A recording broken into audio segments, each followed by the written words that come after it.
5 ದಿವಸಗಳ ಕಾರ್ಯಕ್ರಮ ಸರಣಿಯನ್ನು ನಮ್ಮ ಸಂಸ್ಥೆಯ ನಿರಂತರಾಭಿಮಾನಿಗಳು, ಉದ್ಯಮಿಗಳು, ಖ್ಯಾತ ದಾನಿಗಳು ಆದ ಶ್ರೀ ಪತ್ತಿ ಶ್ರೀಧರ ಮತ್ತು ಶ್ರೀಮತಿ ಶಾಂತಾ ಶ್ರೀಧರ ದಂಪತಿಗಳು ಪ್ರಾಯೋಜನೆ ಮಾಡಿದ್ದಾರೆ. ಅವರ ಪರಿವಾರಕ್ಕೆಲ್ಲ ಸಕಲ ಶ್ರೇಯಸ್ಸು ಉಂಟಾಗಲಿ ಅಂತ ತಮ್ಮೆಲ್ಲರ ಪರವಾಗಿ ಹಾರೈಸ್ತೇನೆ. ಈ ಸರಣಿಯಲ್ಲಿ ದ್ರೌಪದಿ ಸ್ವಯಂವರ ಮಂಟಪದ ಸಂದರ್ಶನ ನಮಗೆ ಲಭ್ಯವಾಗಿದೆ. ಈ ಪ್ರಕರಣ ವಿಶೇಷವಾಗಿ ಮನಸ್ಸಿಗೆ ಉಲ್ಲಾಸ ಕೊಡೋದಾಗಿದೆ. ಇದೊಂದು ಅನನ್ಯ ಸಂದರ್ಭ ಅಂತ ಹೇಳಬಹುದು. ಯಾಕೆಂದರೆ ಇದಕ್ಕೆ ಹಿಂದಿನದೆಲ್ಲ ಮಹಾಭಾರತಕ್ಕೆ ಪೀಠಿಕಾ ರೂಪವಾಗಿದೆ. ಇನ್ನು ಮುಂದೆ ಬರೋದೆಲ್ಲ ಹೆಚ್ಚಿನ ಭಾಗ ನೋವಿನ ಸಂದರ್ಭಗಳೇ. ಹೀಗಾಗಿ ಈ ಎರಡು ಘಟ್ಟಗಳ ನಡುವಣ ಸೇತುವೆಯ ಹಾಗಿದೆ ಈ ದ್ರೌಪದಿ ವಿವಾಹ ಪ್ರಸಂಗ. ಈ ಕಾರಣದಿಂದಲೂ ಇದು ಮಹತ್ವದ್ದಾಗಿದೆ. ಈ ಪ್ರಸಂಗದ ವಿವಿಧ ಹಂತಗಳ ಕಥಾ ಸ್ವಾರಸ್ಯವನ್ನು, ಕಾವ್ಯ ಸ್ವಾರಸ್ಯಗಳನ್ನು ಈ ಯುಗಳ ವಿದ್ವಾಂಸರು ಎಳೆಯಾಗಿ ನಮ್ಮ ಮುಂದೆ ತೆರೆದಿಟ್ಟಿದ್ದಾರೆ. ಮುಖ್ಯ ಕಥೆ ಅಷ್ಟೇ ಅಲ್ಲದೆ ಪಾಂಚಾಲ ನಗರದ ವರ್ಣನೆ, ಅಲ್ಲಿ ಮಾಡಿದ್ದ ಅಲಂಕಾರಗಳ ವರ್ಣನೆ, ವಿವಾಹ ಮಂಟಪದ ವರ್ಣನೆ, ದ್ರೌಪದಿಯ ವರ್ಣನೆ, ಸ್ವಯಂವರ ಕಲಾಪ, ಮತ್ಸ್ಯಯಂತ್ರ ಭೇದನ, ಆಮೇಲಿನ ಘಟನಾವಳಿ ಎಲ್ಲವನ್ನೂ ಕಣ್ಣಿಗೆ ಕಟ್ಟುವ ಹಾಗೆ ಚಿತ್ರೀಕರಿಸಿದ್ದಾನೆ ಕುಮಾರವ್ಯಾಸ. ಮಹಾಭಾರತ ಕಥೆಯಲ್ಲಿ ಕೃಷ್ಣನ ಮೊದಲ ಪ್ರವೇಶ ಆಗಿರೋದೇ ಈ ಪ್ರಕರಣದಲ್ಲಿ. ಈ ಮಹತ್ವ ಕೂಡ ಇದಕ್ಕೆ ಇದೆ. ಇನ್ನು ಸ್ವಾರಸ್ಯಗಳಂತೂ ಎಷ್ಟು ಬೇಕಾದರೂ ಇದೆ. ಪಾಪ ಜರಾಸಂಧ, ಶಿಶುಪಾಲರು ವಿಫಲರಾಗಿ ಈ ಧನುಚಂಡಿ ಇದು ನಮಗಲ್ಲ ಎನ್ನುತ್ತಾ ಹಾಯ್ದರು ತಮ್ಮ ಪಟ್ಟಣಕ್ಕೆ ಅಂತ ಹೀಗೆ ಉದ್ದಕ್ಕೂ ಹಾಸ್ಯರಸದ ವಿಜೃಂಭಣೆಯನ್ನು ನಾವು ನೋಡ್ತೇವೆ. ಕೃಷ್ಣ ಬಲರಾಮರ ಸಂಭಾಷಣೆ ಮೊದಲಾದ ಒಂದೊಂದು ಘಟ್ಟವೂ ಕವಿಗೂ ಮತ್ತು ನಮಗೂ ಸುಗ್ರಾಸ ಭೋಜನ ಆಗಿದೆ ಅಂತ ಹೇಳಬಹುದು. ಪಾಂಡವರು ಬ್ರಾಹ್ಮಣ ವೇಷದಲ್ಲಿ ಇದ್ದುದರಿಂದ ಉಂಟಾದ ವಿನೋದ ಸರಣಿ ಅಂತ ಅವಿಸ್ಮರಣೀಯವಾಗಿದೆ. ಪಂಪ ಭಾರತದಲ್ಲಿ ಈ ಅನೇಕ ಕಥಾ ವಿವರಗಳು ರೀಡರ್ಸ್ ಡೈಜೆಸ್ಟ್ ಕಂಡೆನ್ಸ್ಡ್ ವರ್ಷನ್ ರೀತಿಯಲ್ಲಿ ಬಂದು ಹೋಗಿವೆ. ಕುಮಾರವ್ಯಾಸ ತನ್ನ ಕಾವ್ಯ ಚಿತ್ರಣ ಕೌಶಲದ ಸ್ಫೋಟಕ್ಕೆ ಅದ್ಭುತವಾಗಿ ಈ ಪ್ರಸಂಗವನ್ನು ಬಳಸ್ಕೊಂಡಿದ್ದಾನೆ, ಬೆಳೆಸಿದ್ದಾನೆ.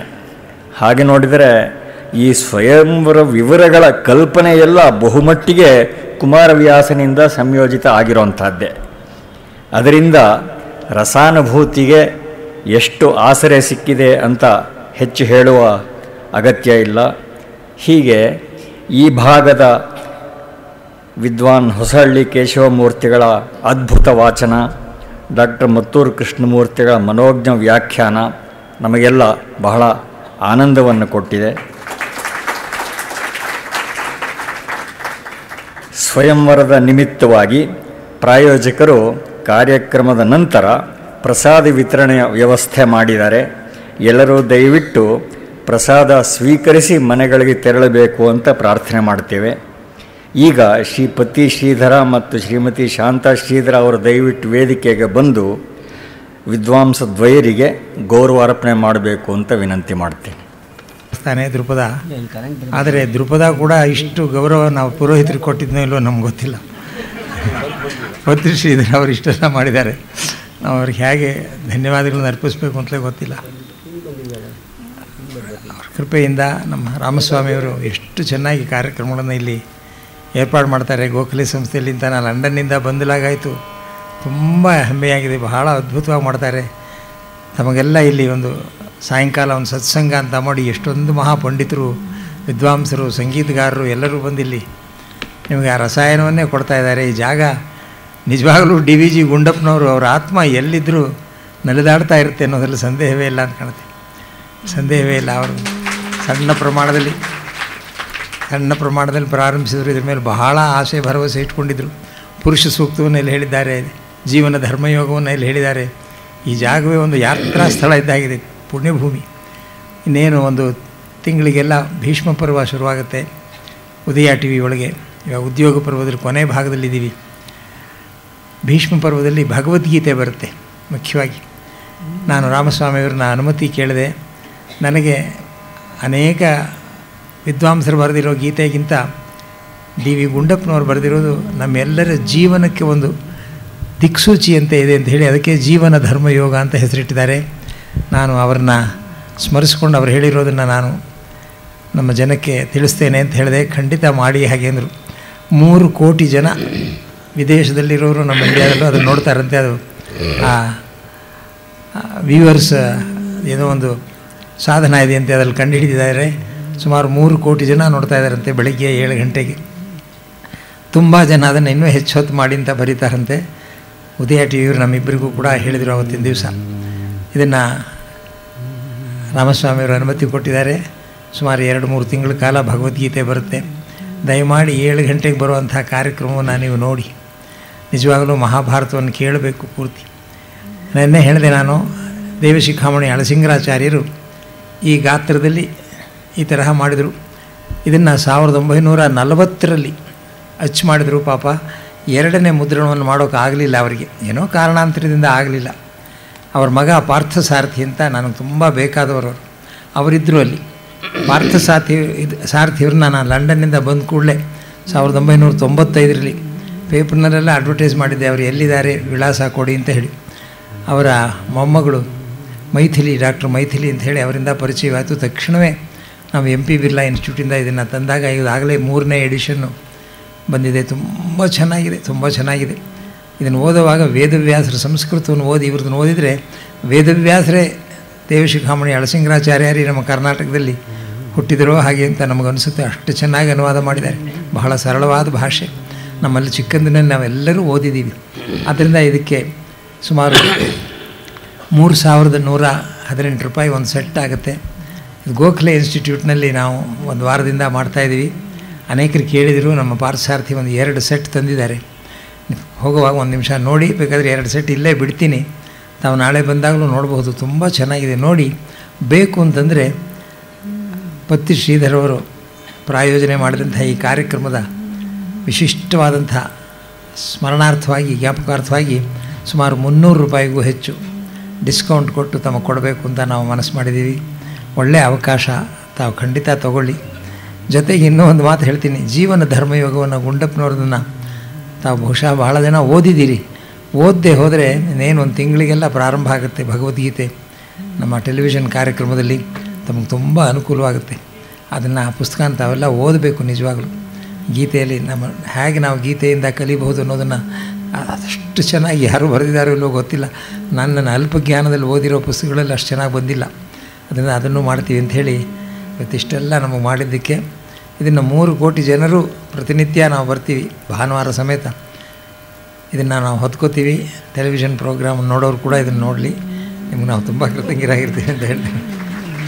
ಆದರೆ ಅವರಿಗೆ ಹೇಳೋದಿಲ್ಲ ನಾನಿಲ್ಲಿ, ಅವ್ರು ಕೊಟ್ಟರು ಅಂತ ಹೇಳೋದಿಲ್ಲ. ಯಾಕೆಂದರೆ ಅಡ್ವರ್ಟೈಸ್ಮೆಂಟ್ ಆಯಿತು ಅಂತ ಅವ್ರು ತಿಳ್ಕೊಂಡು ಬಿಡ್ತಾರೆ. ನಿಮಗದು ಗೊತ್ತಾಗುತ್ತೆ. ಪತ್ತಿ ಶ್ರೀಧರ್ ಅವರು ನಮಗೆ ಹೊತ್ತಿಸಿರುವಂಥ ಶಾಲು ಇದು ಅಂತ ನಮಗೆ ಗೊತ್ತಾಗುತ್ತೆ. ಅದನ್ನು ಹಾಕಿದರೆ ಅವರಷ್ಟು advertisement rules do not permit ಹಾಗೆ ಅಂತ ಹೇಳ್ತಾರೆ ಯಾವುದನ್ನಾದರೂ ಹೇಳಿದರೆ. ಆದರೆ ನಮ್ಮ ಕೃತಜ್ಞತೆಯನ್ನು ಅವರಿಗೆ ಸಲ್ಲಿಸ್ತೀವಿ ನಾವು. ಅದರಲ್ಲಿ ನೀವು ನೋಡಿದ್ರೆ ಗೊತ್ತಾಗುತ್ತೆ. ನಾವು ತುಂಬ ಕೃತಜ್ಞರಾಗಿದ್ದೀವಿ. ಇವತ್ತಿನ ದಿವಸ ಈ ಸ್ವಯಂವರ ನಡೆಯುತ್ತೆ.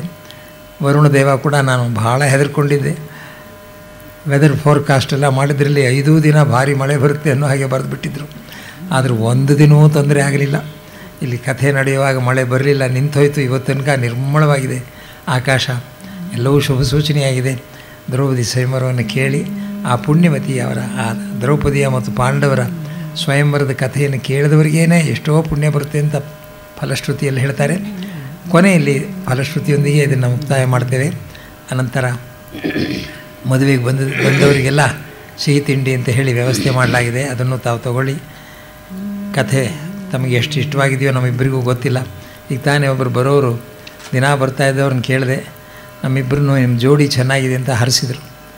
ಸ್ನೇಹಿತರೆ, ನಿಮ್ಮ ಆಶೀರ್ವಾದ ನಮಗೆ ರಕ್ಷೆ, ನಿಮ್ಮ ಪ್ರೋತ್ಸಾಹ ನಮಗೆ ಬಲ. ಈ ಸೇವೆಯನ್ನು ಇತೋಪ್ಯತಿಶಯವಾಗಿ ಇವರಿಗೂ ಮದುವೆ ಆಗಿ 50 ವರ್ಷ ಆಗಿದೆ, ನನಗೂ ಆಗಿ 50 ವರ್ಷ ಆಗಿ 6-7 ವರ್ಷ ಆಯಿತು.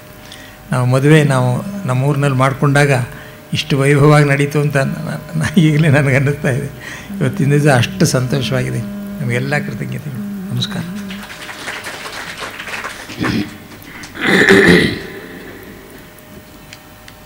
ಅಜಂ ನಿರ್ವಿಕಲ್ಪಂ ನಿರಾಕಾರಮೇಕಂ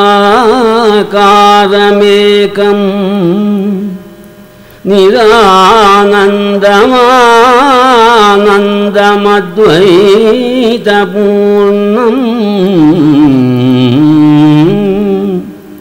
ಪರಂ ನಿರ್ಗುಣಂ ನಿರ್ವಿಶೇಷಂ ನಿರೀಹಂ ಪರಂ ನಿರ್ಗುಣಂ ನಿರ್ವಿಶೇಷಂ ನಿರೀಹಂ ಪರಬ್ರಹ್ಮರೂಪಂ ಗಣೇಶಂ ಭಜೇಮ ಪರಬ್ರಹ್ಮರೂಪಂ ಗಣೇಶಂ ಭಜೇಮ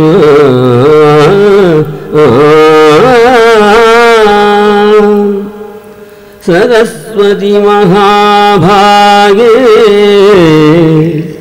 ವಿದ್ಯೆ ಕಮಲಲೋಚನೆ ವಿಶ್ವರೂಪೇ ವಿಶಾಲಾಕ್ಷಿ ವಿಶ್ವರೂಪೇ ವಿಶಾಲಾಕ್ಷಿ ವಿದ್ಯಾಂ ದೇಹಿ ನಮೋಸ್ತುತೇ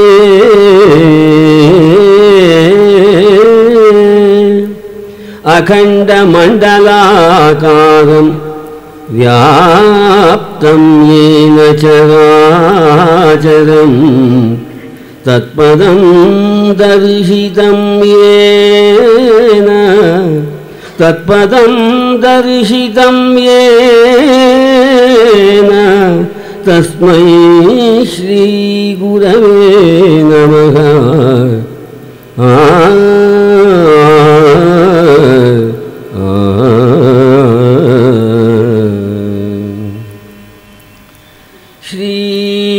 ಶ್ರೀವನಿತೆಯರಸನೆ ವಿಮಲರಾಜೀವಪೀಠನಪಿತನೆ ಶ್ರೀವನಿತೆಯರಸನೆ ವಿಮಲರಾಜೀವಪೀಠನಪಿತನೆ ಜಗಗತಿ ಪಾವನನೆ ಸನಕಾದಿ ಸಜ್ಜನ ನಿಕರದಾತಾರ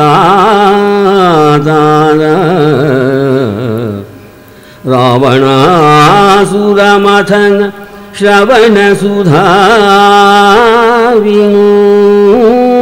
ವಿನೂತನ ಕಥನ ಕಾರಣ ಕಾವುದಾನತ ಜನವ ಗದುಗಿನ ವೀರ ನಾರಾಯಣ ಆನತ ಜನವ ಕಾವುದು ಗದುಗಿನ ವೀರ ನಾರಾಯಣ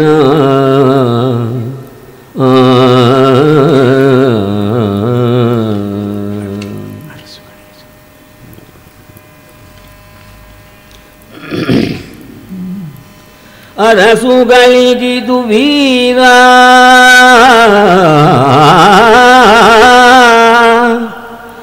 ಅರಸುಗಳಿಗಿದು ವೀರ ದ್ವಿಜರಿಗೆ ಪರಮ ವೇದದ ಸಾರ ದ್ವಿಜರಿಗೆ ಪರಮ ವೇದದ ಸಾರ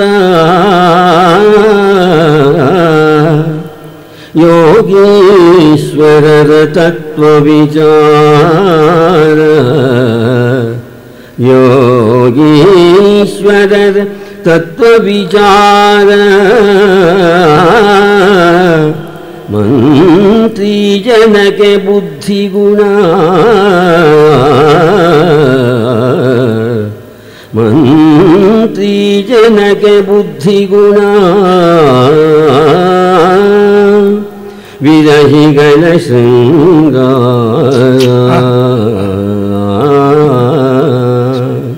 ವಿರಹಿಗಳ ಶೃಂಗಾರ ವಿರಹಿಗಳ ಶೃಂಗಾರ ವಿದ್ಯಾಪರಿಣತರಲಂಕಾರ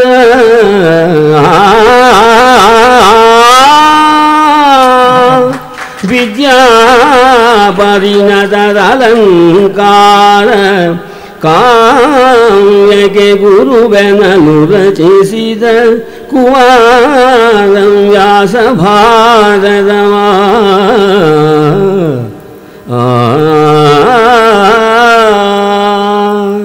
ಒಂದೇ ಒಂದು ಮಾತು, ಮೂರ್ತಿಯವರಿಗೆ ಇದಿಷ್ಟ ಆಗೋದಿಲ್ಲ.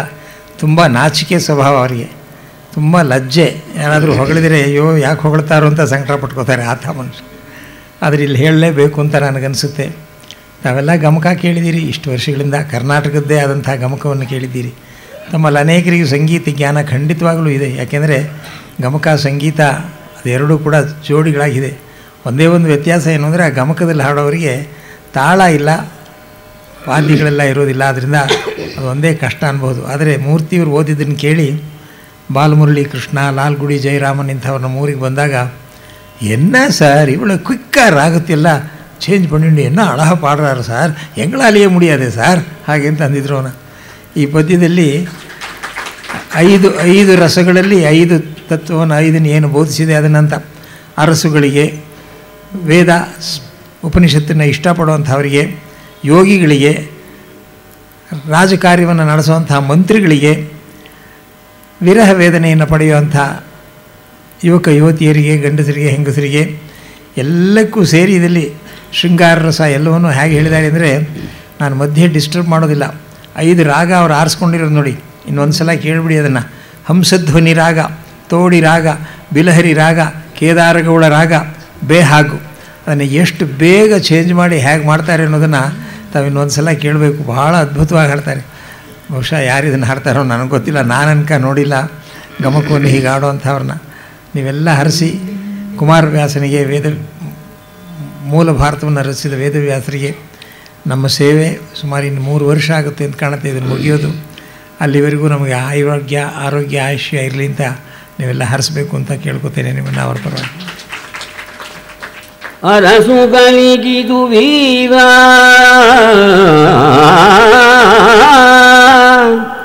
ಅರಸುಗಳಿಗಿದು ವೀರ ದ್ವಿಜರಿಗೆ ಪರಮ ವೇದದ ಸಾರ ದ್ವಿಜರಿಗೆ ಪರಮ ವೇದದ ಸಾರ ಯೋಗೀಶ್ವರರ ತತ್ವ ವಿಚಾರ ಯೋಗೀಶ್ವರರ ತತ್ವ ವಿಚಾರ ಮಂತ್ರಿ ಜನಕ್ಕೆ ಬುದ್ಧಿ ಗುಣ ಮಂತ್ರಿ ಜನಕ್ಕೆ ಬುದ್ಧಿ ಗುಣ ವಿರಹಿಗಳ ಶೃಂಗಾರ ವಿರಹಿಗಳ ಶೃಂಗಾರ ವಿರಹಿಗಳ ಶೃಂಗಾರ ವಿದ್ಯಾಪರಿಣತರಲಂಕಾರ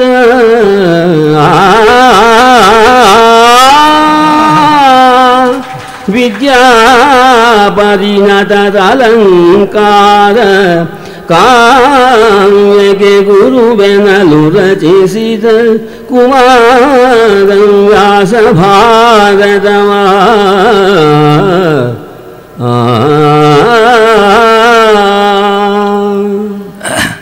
ಸುಮಾರು 25 ವರ್ಷ ಆಯಿತು ಮೂರ್ತಿಯವ್ರ ಜೊತೆಯಲ್ಲಿ ವ್ಯಾಖ್ಯಾನವನ್ನು ಮಾಡಿ. ನಾನು ನೋಡ್ತಾ ಇದ್ದೇನೆ, ಪ್ರತಿಯೊಂದರಲ್ಲೂ ಸುಮಾರು 8-10 ಸಲವಾದರೂ ಚಪ್ಪಾಳೆ ಹೊಡಿತಾರೆ ಇವರಿಗೆ. ನನಗೆ ತಲೆ ಕೆಳಗಾಗಿ ನಿಂತು ತಪಸ್ಸು ಮಾಡಿದ್ರು ಒಂದಕ್ಕೂ ಚಪ್ಪಾಳೆ ಬರೋದಿಲ್ಲ.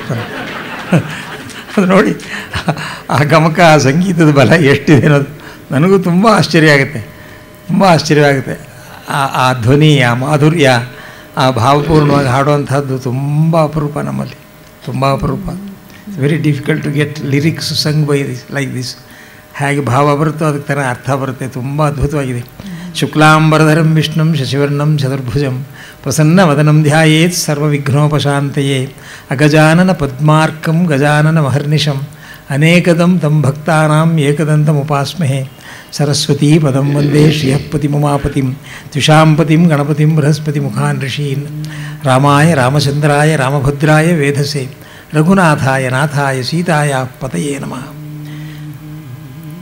ಯತ್ರ ಯತ್ರ ರಘುನಾಥಕೀರ್ತನಂ ತತ್ರ ತತ್ರ ಕೃತಮಸ್ತಕಾಂಜಲಿಂ ಬಾಷ್ಪವಾರಿ ಪರಿಪೂರ್ಣಲೋಚನಂ ಮಾರುತಿಂ ನಮತ ರಾಕ್ಷಸಾಂತಕಂ ಮಾಂಗಲ್ಯಂ ಮಂಗಲಂ ವಿಷ್ಣುಂ ವರೇಣ್ಯಂ ಅನಘಂ ಶುಚಿಂ ನಮಸ್ಕೃತ್ಯ ಹೃಷೀಕೇಶಂ ಚರಾಚರ ಗುರುಮಹರಿಂ ಮಹರ್ಷೇಃ ಸರ್ವಲೋಕೇಶು ಪೂಜಿತಸ್ಯ ಮಹಾತ್ಮನಃ ಪ್ರವಕ್ಷ್ಯಾಮಿ ಮತಂ ಕೃತ್ಸ್ನಂ ವ್ಯಾಸಸ್ಯ ಅಮಿತ ತೇಜಸಃ ವ್ಯಾಸಂ ವಸಿಷ್ಠನಪ್ತಾರಂ ಶಕ್ತೇಃ ಪೌತ್ರಮಕಲ್ಮಷಂ ಪರಾಶರಾತ್ಮಜಂ ವಂದೇ ಶುಕತಾತಂ ತಪೋನಿಧಿಂ ವ್ಯಾಸಾಯ ವಿಷ್ಣುರೂಪಾಯ ವ್ಯಾಸರೂಪಾಯ ವಿಷ್ಣವೇ ನಮೋ ವೈ ಬ್ರಹ್ಮನಿಧಯೇ ವಾಸಿಷ್ಠಾಯ ನಮೋ ನಮಃ.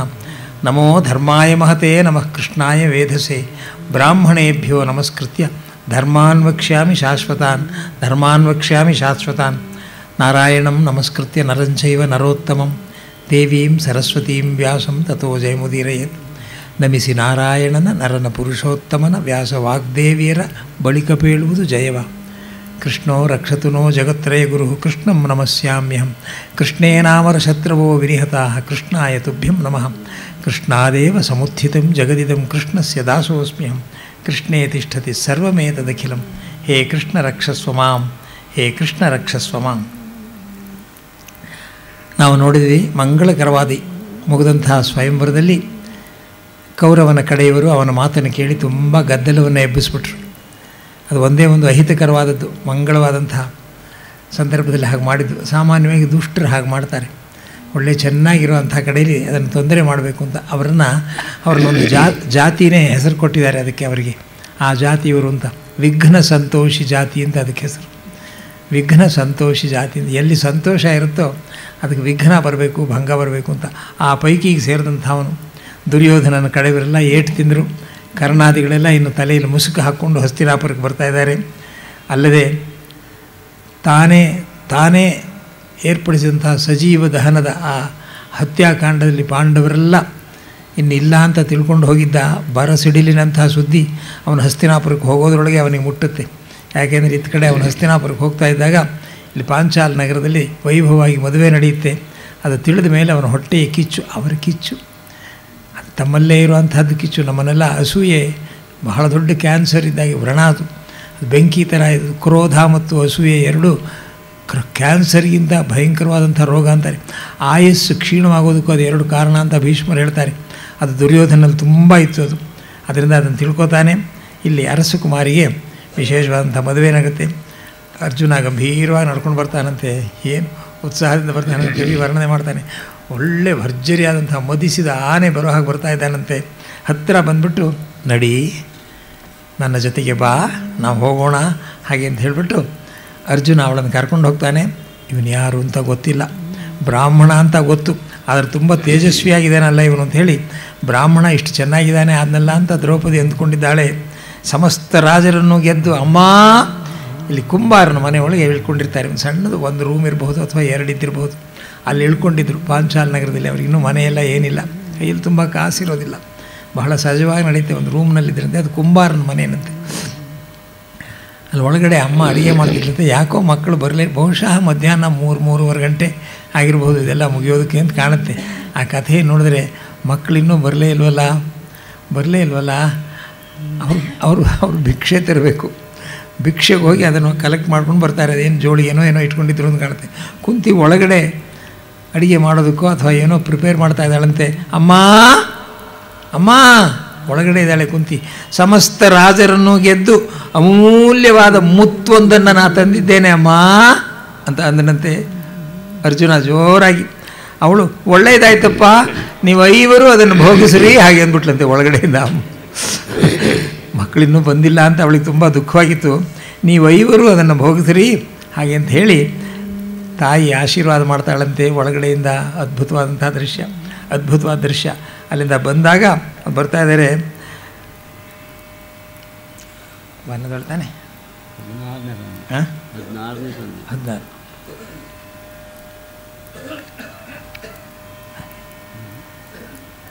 ತಾಯೇ ಭಿನ್ನಹವು ಇಂದು, ಕೇಳಬೇಕು ಮಾತಿನಲ್ಲಿ, ಭಿನ್ನಹವು ಇಂದು ಧರಣೀರಾಯರೆಲ್ಲರನ್ನು ಗೆದ್ದು ತಾಯಿ ಭಿನ್ನಹವು ತಾಯಿ ಭಿನ್ನಹವು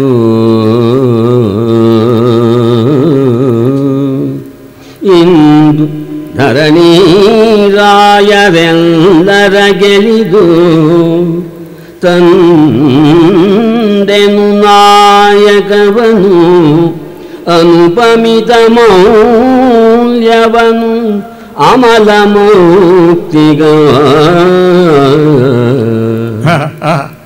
ತಾಯೆ ಚಿತ್ತೈಸಿದಿರೇಯನೇ ಕಡೆವಾಯಿದಳು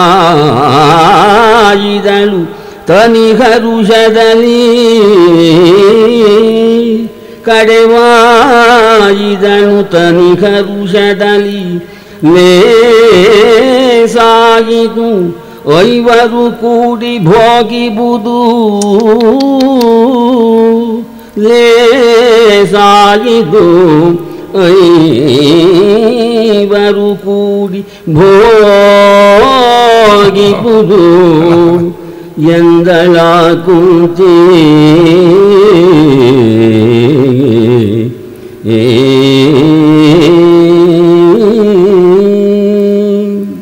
ಹಾಗೆ ಅಮ್ಮ ಹೇಳಿದ ಕೂಡಲೇ ಅದನ್ನು ಕೇಳಿ ಬಾ ಒಳಗೆ, ಗಂಭೀರವಾಗಿ, ಇನ್ನೂ ಪರಿಚಯ ಆಗಿಲ್ಲಲ್ಲ ಹುಡುಗಿ ಯಾರು ಅಂತ, ಅದರಿಂದ ಹೊಸದಾದ್ರಿಂದ ಬಾ ಒಳಗೆ ಎಂದಾಗ ಈ ಕಡೆಯಿಂದ ಅರ್ಜುನ ಒಳಗೆ ಬರ್ತಾನೆ. ಅಮ್ಮನಿಗೆ ತೋರಿಸೋದಕ್ಕೋಸ್ಕರ ತಂದಂಥ ಆ ಒಂದು ದೊಡ್ಡ ಮುತ್ತನ್ನು ಇಲ್ಲಿ ಧರ್ಮರಾಜ, ಭೀಮ, ನಕುಲ, ಸಹದೇವರು ಈ ಕಡೆಯಿಂದ ಹೋಗಿ ಸೇರಿಕೊಂಡು 5 ಜನವು ನಿಂತ್ಕೊಂಡು ಆ ದ್ರೌಪದಿ ಪಕ್ಕದಲ್ಲಿ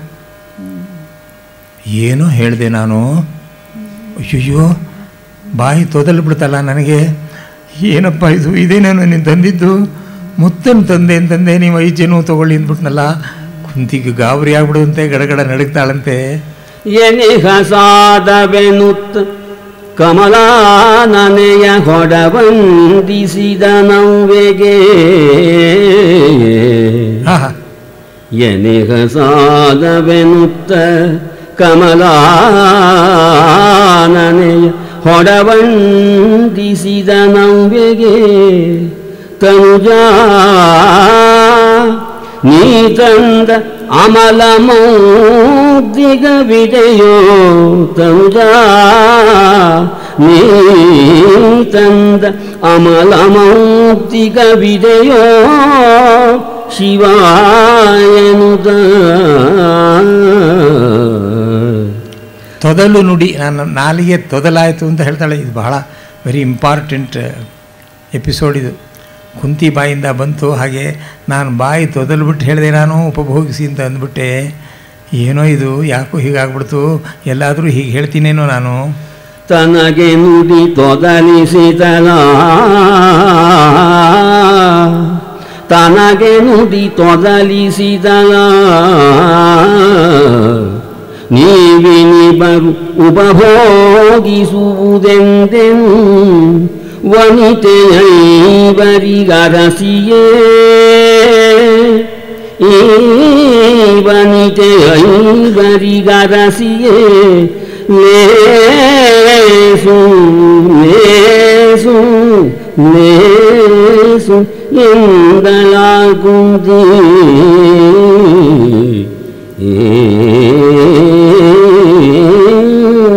ಚೆನ್ನಾಯಿತು ಚೆನ್ನಾಯಿತು, ನಿಮ್ಮ 5 ಜನಕ್ಕೆ ಇವಳು ಹೆಂಡ್ತಿನೇ, ಚೆನ್ನಾಯಿತು, ಬಹಳ ಅಮ್ಮ, ಧರ್ಮರಾಜ ಹೇಳ್ದ, ಯಾವಾಗಲೂ ಅವನೇ ತಾನೆ ದೊಡ್ಡಣ್ಣ. ಅಮ್ಮ ನೀ ಏನಾದರೂ ಹೇಳು, ನಮಗೆ ನೀ ಏನು ಹೇಳಿದ್ರು ಅದು ವೇದವಾಕ್ಯ, ನಮಗೆ ಬೇರೆ ಯಾವುದು ನಮಗೆ ಬೇಕಿಲ್ಲ.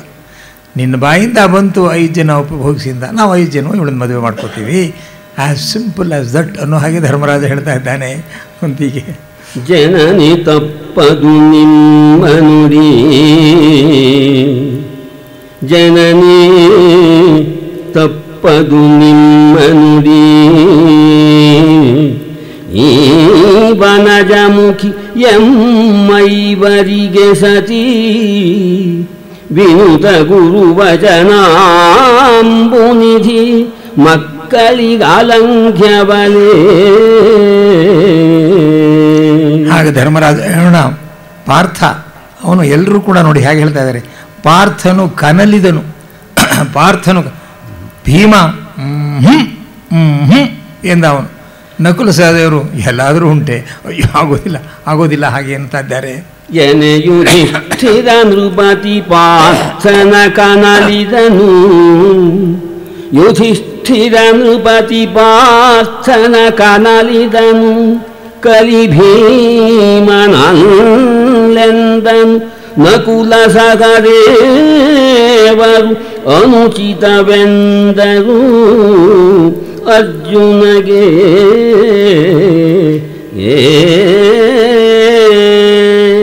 ಅಣ್ಣದೇವ, ಸಕಲ ಶಾಸ್ತ್ರಗಳನ್ನು ತಾವು ಓದಿದ್ದೀರಿ, ತಾವು ನಿಜಕ್ಕೂ ಕೂಡ ಯಾವುದೇ ವಿಷಯದಲ್ಲೂ ಕೂಡ ಒಂದು ನಂಬಿಕೆಯಿಂದ, ಒಂದು ಸಿಂಧುವಿನಿಂದ ನೀವು ಮಾತನಾಡಬಲ್ಲಿರಿ. ಅಣ್ಣ, ನೀವು ಹೀಗೆ ಹೇಳ್ತಾ ಇದ್ದೀರಲ್ಲ, ಎಲ್ಲ ಧರ್ಮದ ಸಾರವನ್ನು ನೀವು ಬಲ್ಲಿರೈ. ಆನ್ ಮಾತೃಭಕ್ತಿ, ಯಾವ ವಿಷಯದಲ್ಲಿ ತಾಯಿ ಮೇಲೆ ಭಕ್ತಿ ಇಡಬೇಕು ಅನ್ನೋದರಲ್ಲಿ ಸಮಸ್ತವನ್ನೂ ನೀವು ತಿಳ್ಕೊಂಡಿದ್ದೀರಿ.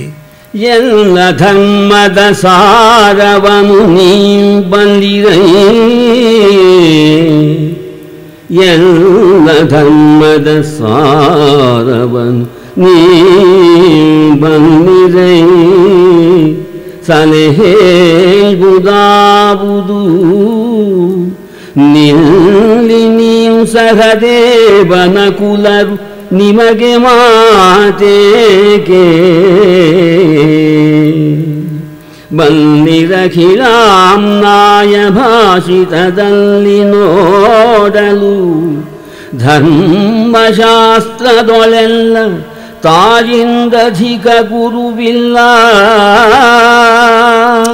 ಧರ್ಮಶಾಸ್ತ್ರದೊಳೆಲ್ಲ ನೋಡಲು ತಾಯಿಂದ ಅಧಿಕ ಗುರುವಿಲ್ಲ ಎಂದನ ಪಾರ್ಥ. ಅಮ್ಮನ ಮನಸ್ಸು ನೋಯಿಸೋ ಅಂಥವರೆಲ್ಲ ಇದನ್ನು 106 ಸಲ ಕೇಳಬೇಕು. ಯಾವ ಶಾಸ್ತ್ರವೂ ಇಲ್ಲ, ವೇದದಲ್ಲಿ ಏನು ಹೇಳಿದರೂ ಇಲ್ಲ, ತಾಯಿಯೇ ಸರ್ವಸ್ವ ಅಂತ. ಮಾತೃದೇವೋ ಭವ ಉಪನಿಷತ್ನಲ್ಲಿ ಮೊಟ್ಟ ಮೊದಲನೇ ಸ್ಥಾನ. ಭೂಮಿಗಿಂತ ಭಾರ ಯಾವುದು ಅಂತ ಯಕ್ಷ ಧರ್ಮರಾಜನನ್ನು ಕೇಳಿದಾಗ ಮಾತಾ ಅಂತ ಹೇಳ್ತಾನೆ. ಒಂದು ಕನ್ಸಿಸ್ಟೆನ್ಸಿ ಇದೆ ಅವರ ಆ್ಯಟಿಟ್ಯೂಡ್ನಲ್ಲಿ. ಶಾಸ್ತ್ರದ ನಿಷ್ಕೃಷ್ಟವಾದಂಥ ಶಾಸ್ತ್ರನ ಅಮ್ಮನಿಗಿಂತ ಮಿಗಿಲಾದ ಶಂಕರಾಚಾರ್ಯರು ಸನ್ಯಾಸ ತಗೊಂಡಿದ್ದರು. ಅಮ್ಮ, ಕೊನೆಗಾಲದಲ್ಲಿ ನಾನು ಬರ್ತೇನೆ, ನಿನ್ನನ್ನು ನೆನೆ ಹಾಗೆ ಅಂತ ಹೇಳ್ತಾರೆ. ಅವರು ಯೋಗ ಬಲದಿಂದ ತಾಯಿಗೆ ಅಂತ್ಯಕಾಲ ಬಂದಾಗ ಬರ್ತಾರಂತೆ. ತಾವೇ ಖುದ್ದಾಗಿ ಅಮ್ಮನಿಗೆ ಸಂಸ್ಕಾರವನ್ನು ಮಾಡ್ತಾರೆ. ಶಾಸ್ತ್ರದಲ್ಲಿ ಸನ್ಯಾಸಿ ಆದವರು ಮಾಡಬಾರ್ದು, ಯಾಕೆಂದರೆ ಅವರು ತಮಗೆ ಶ್ರಾದ್ದ ಮಾಡ್ಕೊಂಡು ಬಿಟ್ಟಿರ್ತಾರೆ. ಈಗಿನ ಸನ್ಯಾಸಿಗಳೆಲ್ಲ ಹಿಂದಿನ ಕಾಲದಲ್ಲಿ ಹಾಗೆ ಮಾಡ್ತಾಯಿದ್ರು. ಈಗಿನ ಸನ್ಯಾಸಿಂದ ಅಂದೇನೇ ವಾಕರಿಕೆ ಬರುತ್ತೆ ಎಷ್ಟೋ ಸಂದರ್ಭದಲ್ಲಿ ನಮಗೆ, ಏನಪ್ಪ ಹೀಗಿದೆ ಅಂತ. ಇದು ಒಳ್ಳೆಯ ಶಾಸ್ತ್ರೋಕ್ತವಾಗಿ ವೇದ ವಿಧಿಯಂತೆ ಸನ್ಯಾಸ ತಗೊಳ್ಳೋರಿಗೆ ಹಾಗೆ ಅವ್ರ ಘಟಶ್ರಾದ್ದ ಅಂತ ಒಂದು ಮಾಡ್ಕೋತಾರೆ. ಇಲ್ಲಿ ತಾಯಿಗೆ ಎಲ್ಲರಿಗಿಂತ ಮೇಲಿನ ಜಾಗವನ್ನು ಕೊಟ್ಟಿದ್ದಾರೆ. ಅದರಿಂದ ಪಾರ್ಥ ಹೇಳ್ತಾನೆ, ಮಾತೃವಚನವು ಅಲಂಘ್ಯ. ಅಣ್ಣ, ನೀವೆಲ್ಲರೂ ಸಮ್ಮತಿಸಿರಿ, ಇದಕ್ಕೆ ಯಾರೂ ಬೇಡ ಅಂತ ಹೇಳಬೇಡಿ. ರಾಗಲೋಭ ವ್ಯಾಪ್ತಿಯಲ್ಲಿ ಅಮ್ಮ, ನಿನ್ನ ಆಶೀರ್ವಾದ ಬಂದಿದೆ, ನಿನ್ನ ಆಶೀರ್ವಾದ, ನಿನ್ನ ಮಾತನ್ನು ನಾವು ಎಂದೂ ಯಾವುದರಲ್ಲೂ ನಾವು ಮೀರೋದಿಲ್ಲ. ಇದರಲ್ಲೂ ನಾವು ನಿನ್ನ ಮಾತನ್ನೇ ಪಾಲಿಸ್ತೇವೆ ಅಮ್ಮ, ನಿಮಗೆ ಅಭಯವನ್ನು ಕೊಡ್ತೇವೆ. ಅರ್ಜುನ ಎಂಥ ಮಾತನ್ನಾಡ್ತಾನೆ ಅಂತ. ಅಣ್ಣ, 5 ಜನ ಇರುವಂಥ ಒಂದು ಗೂಡು, ಒಂದು ಪಕ್ಷಿ ಇದೆ. ನಾವು ನಮ್ಮನ್ನೆಲ್ಲ ಒಟ್ಟಾಗಿ ಇಡುವಂಥ ಪಕ್ಷಿ ಇದು. ನಾವು ಭಾಳ ಜಾಗರೂಕರಾಗಿರಬೇಕು, ಎಚ್ಚರದಿಂದ ಇರಬೇಕು. ಆದ್ದರಿಂದ ದಯವಿಟ್ಟು ನೀನು ಒಪ್ಪು ಅಂದಾಗ ಮಾಡದಿರಿ ಸಂದೇಹಗಳ ಖಯಗೋಡಿಗಳು ಇನ್ನಿಲ್ಲ. ಆಗಲಿ, ನೀವು ಮಾಡ್ಕೊಳ್ಳಿ, ಪರವಾಗಿಲ್ಲ, ಸಂತೋಷವಾಗಿ ಮಾಡ್ಕೊಳ್ಳಿ ಹಾಗೆ ಅಂತ ಹೇಳಿ ಅನುಮತವು ತಮ್ಮೊಳಗೆ ಒಂದು ಅನುಮತವಾಯಿತು. ಆದುದನುಮತ ತಮ್ಮೊಳಗೆ, ಆದುದನುಮತ ತಮ್ಮೊಳಗೆ ತತ್ಸಹೋದರರು ಸೌಹಾರ್ದದಿಂದ ತಳೋದರಿಯನೊಲಿದು ಐವರಂಗೀಕರಿಸಿದರು ಬಳಿಕ ಆದರಣೆಯಲಿ ಕುಂತಿ ಸೊಸೆಗೆ ಮೃಗೋದರನ ಭಿಕ್ಷಾನ್ನ ಭಾಗದ ಭೇದವನು ತಿಳುಹಿದನು.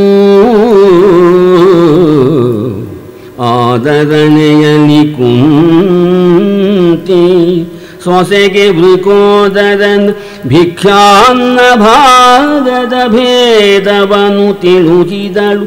ತೊಡೆಯಲಿ ತೆಗೆದುಕೊಳ್ಳಿರಿ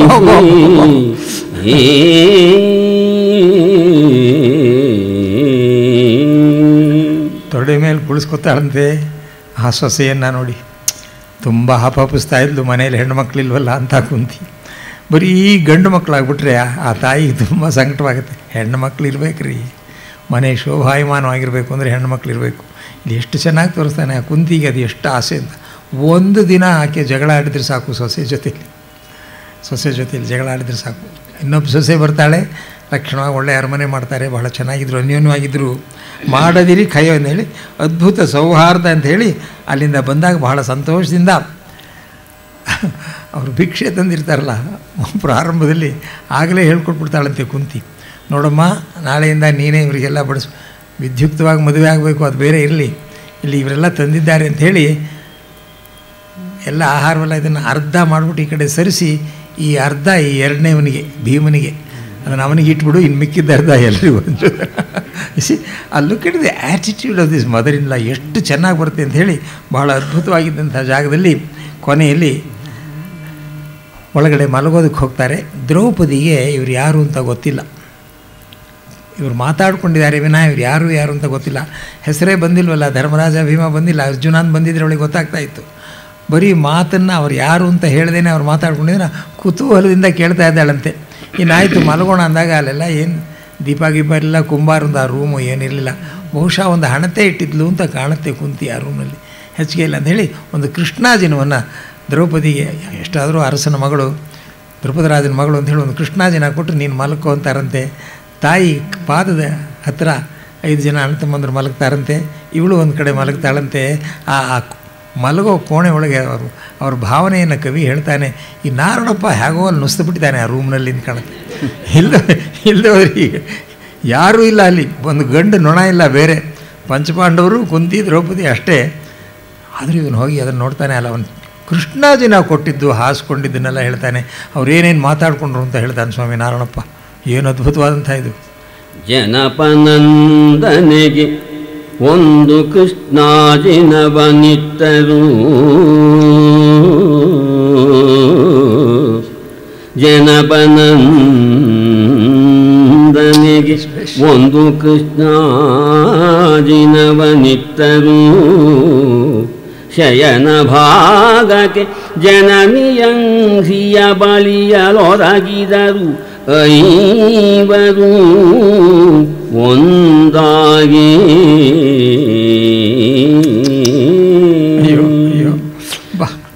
ವನಿತೆಯವರಂಘಿಗಳ ತಲೆಗಿಂಬಿನಲ್ಲಿ ಮಲಗಿದಳು. ವನಿತೆಯವರಂಘಿಗಳ ತಲೆಗಿಂಬಿನಲ್ಲಿ ಮಲಗಿದಳು. ಅಂದಿನಾಗವ ಜನಿತ ಕೃತಿಯನು ನುಡಿಯುತ್ತಿದ್ದನು ಪಾರ್ಥನು ಅರಸಂಗೇ.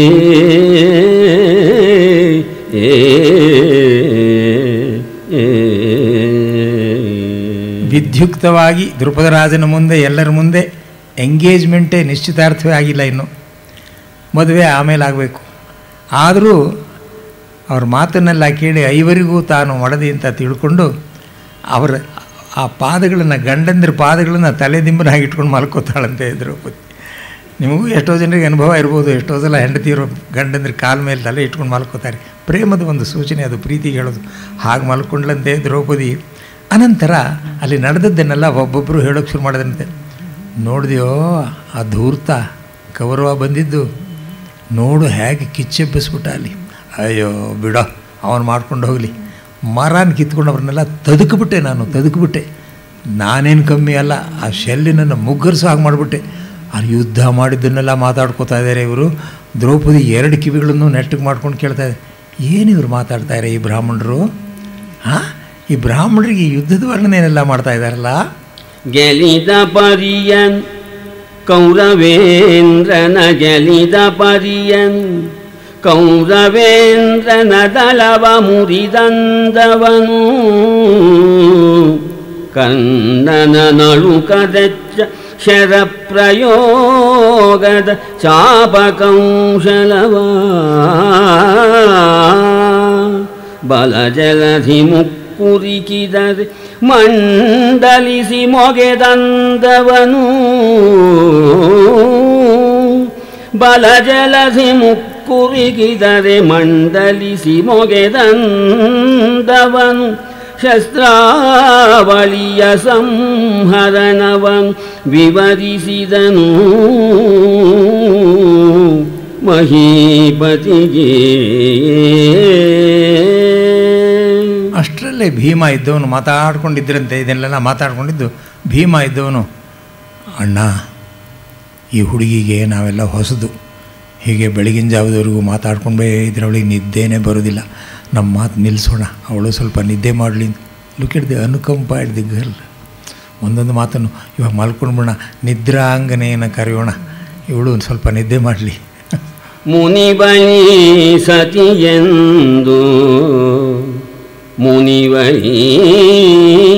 ಸತಿಯೆಂದು ನಿದ್ರಾಂಗನೆಯನು ಕಿದರವನಿಪರು ಭಾಮಿನಿ ಸಹಿದಲಿರಲು ಇತ್ತನೀ ಪಾಂಚಾಲ ಭೂಪತಿಯ ತನುಜನು.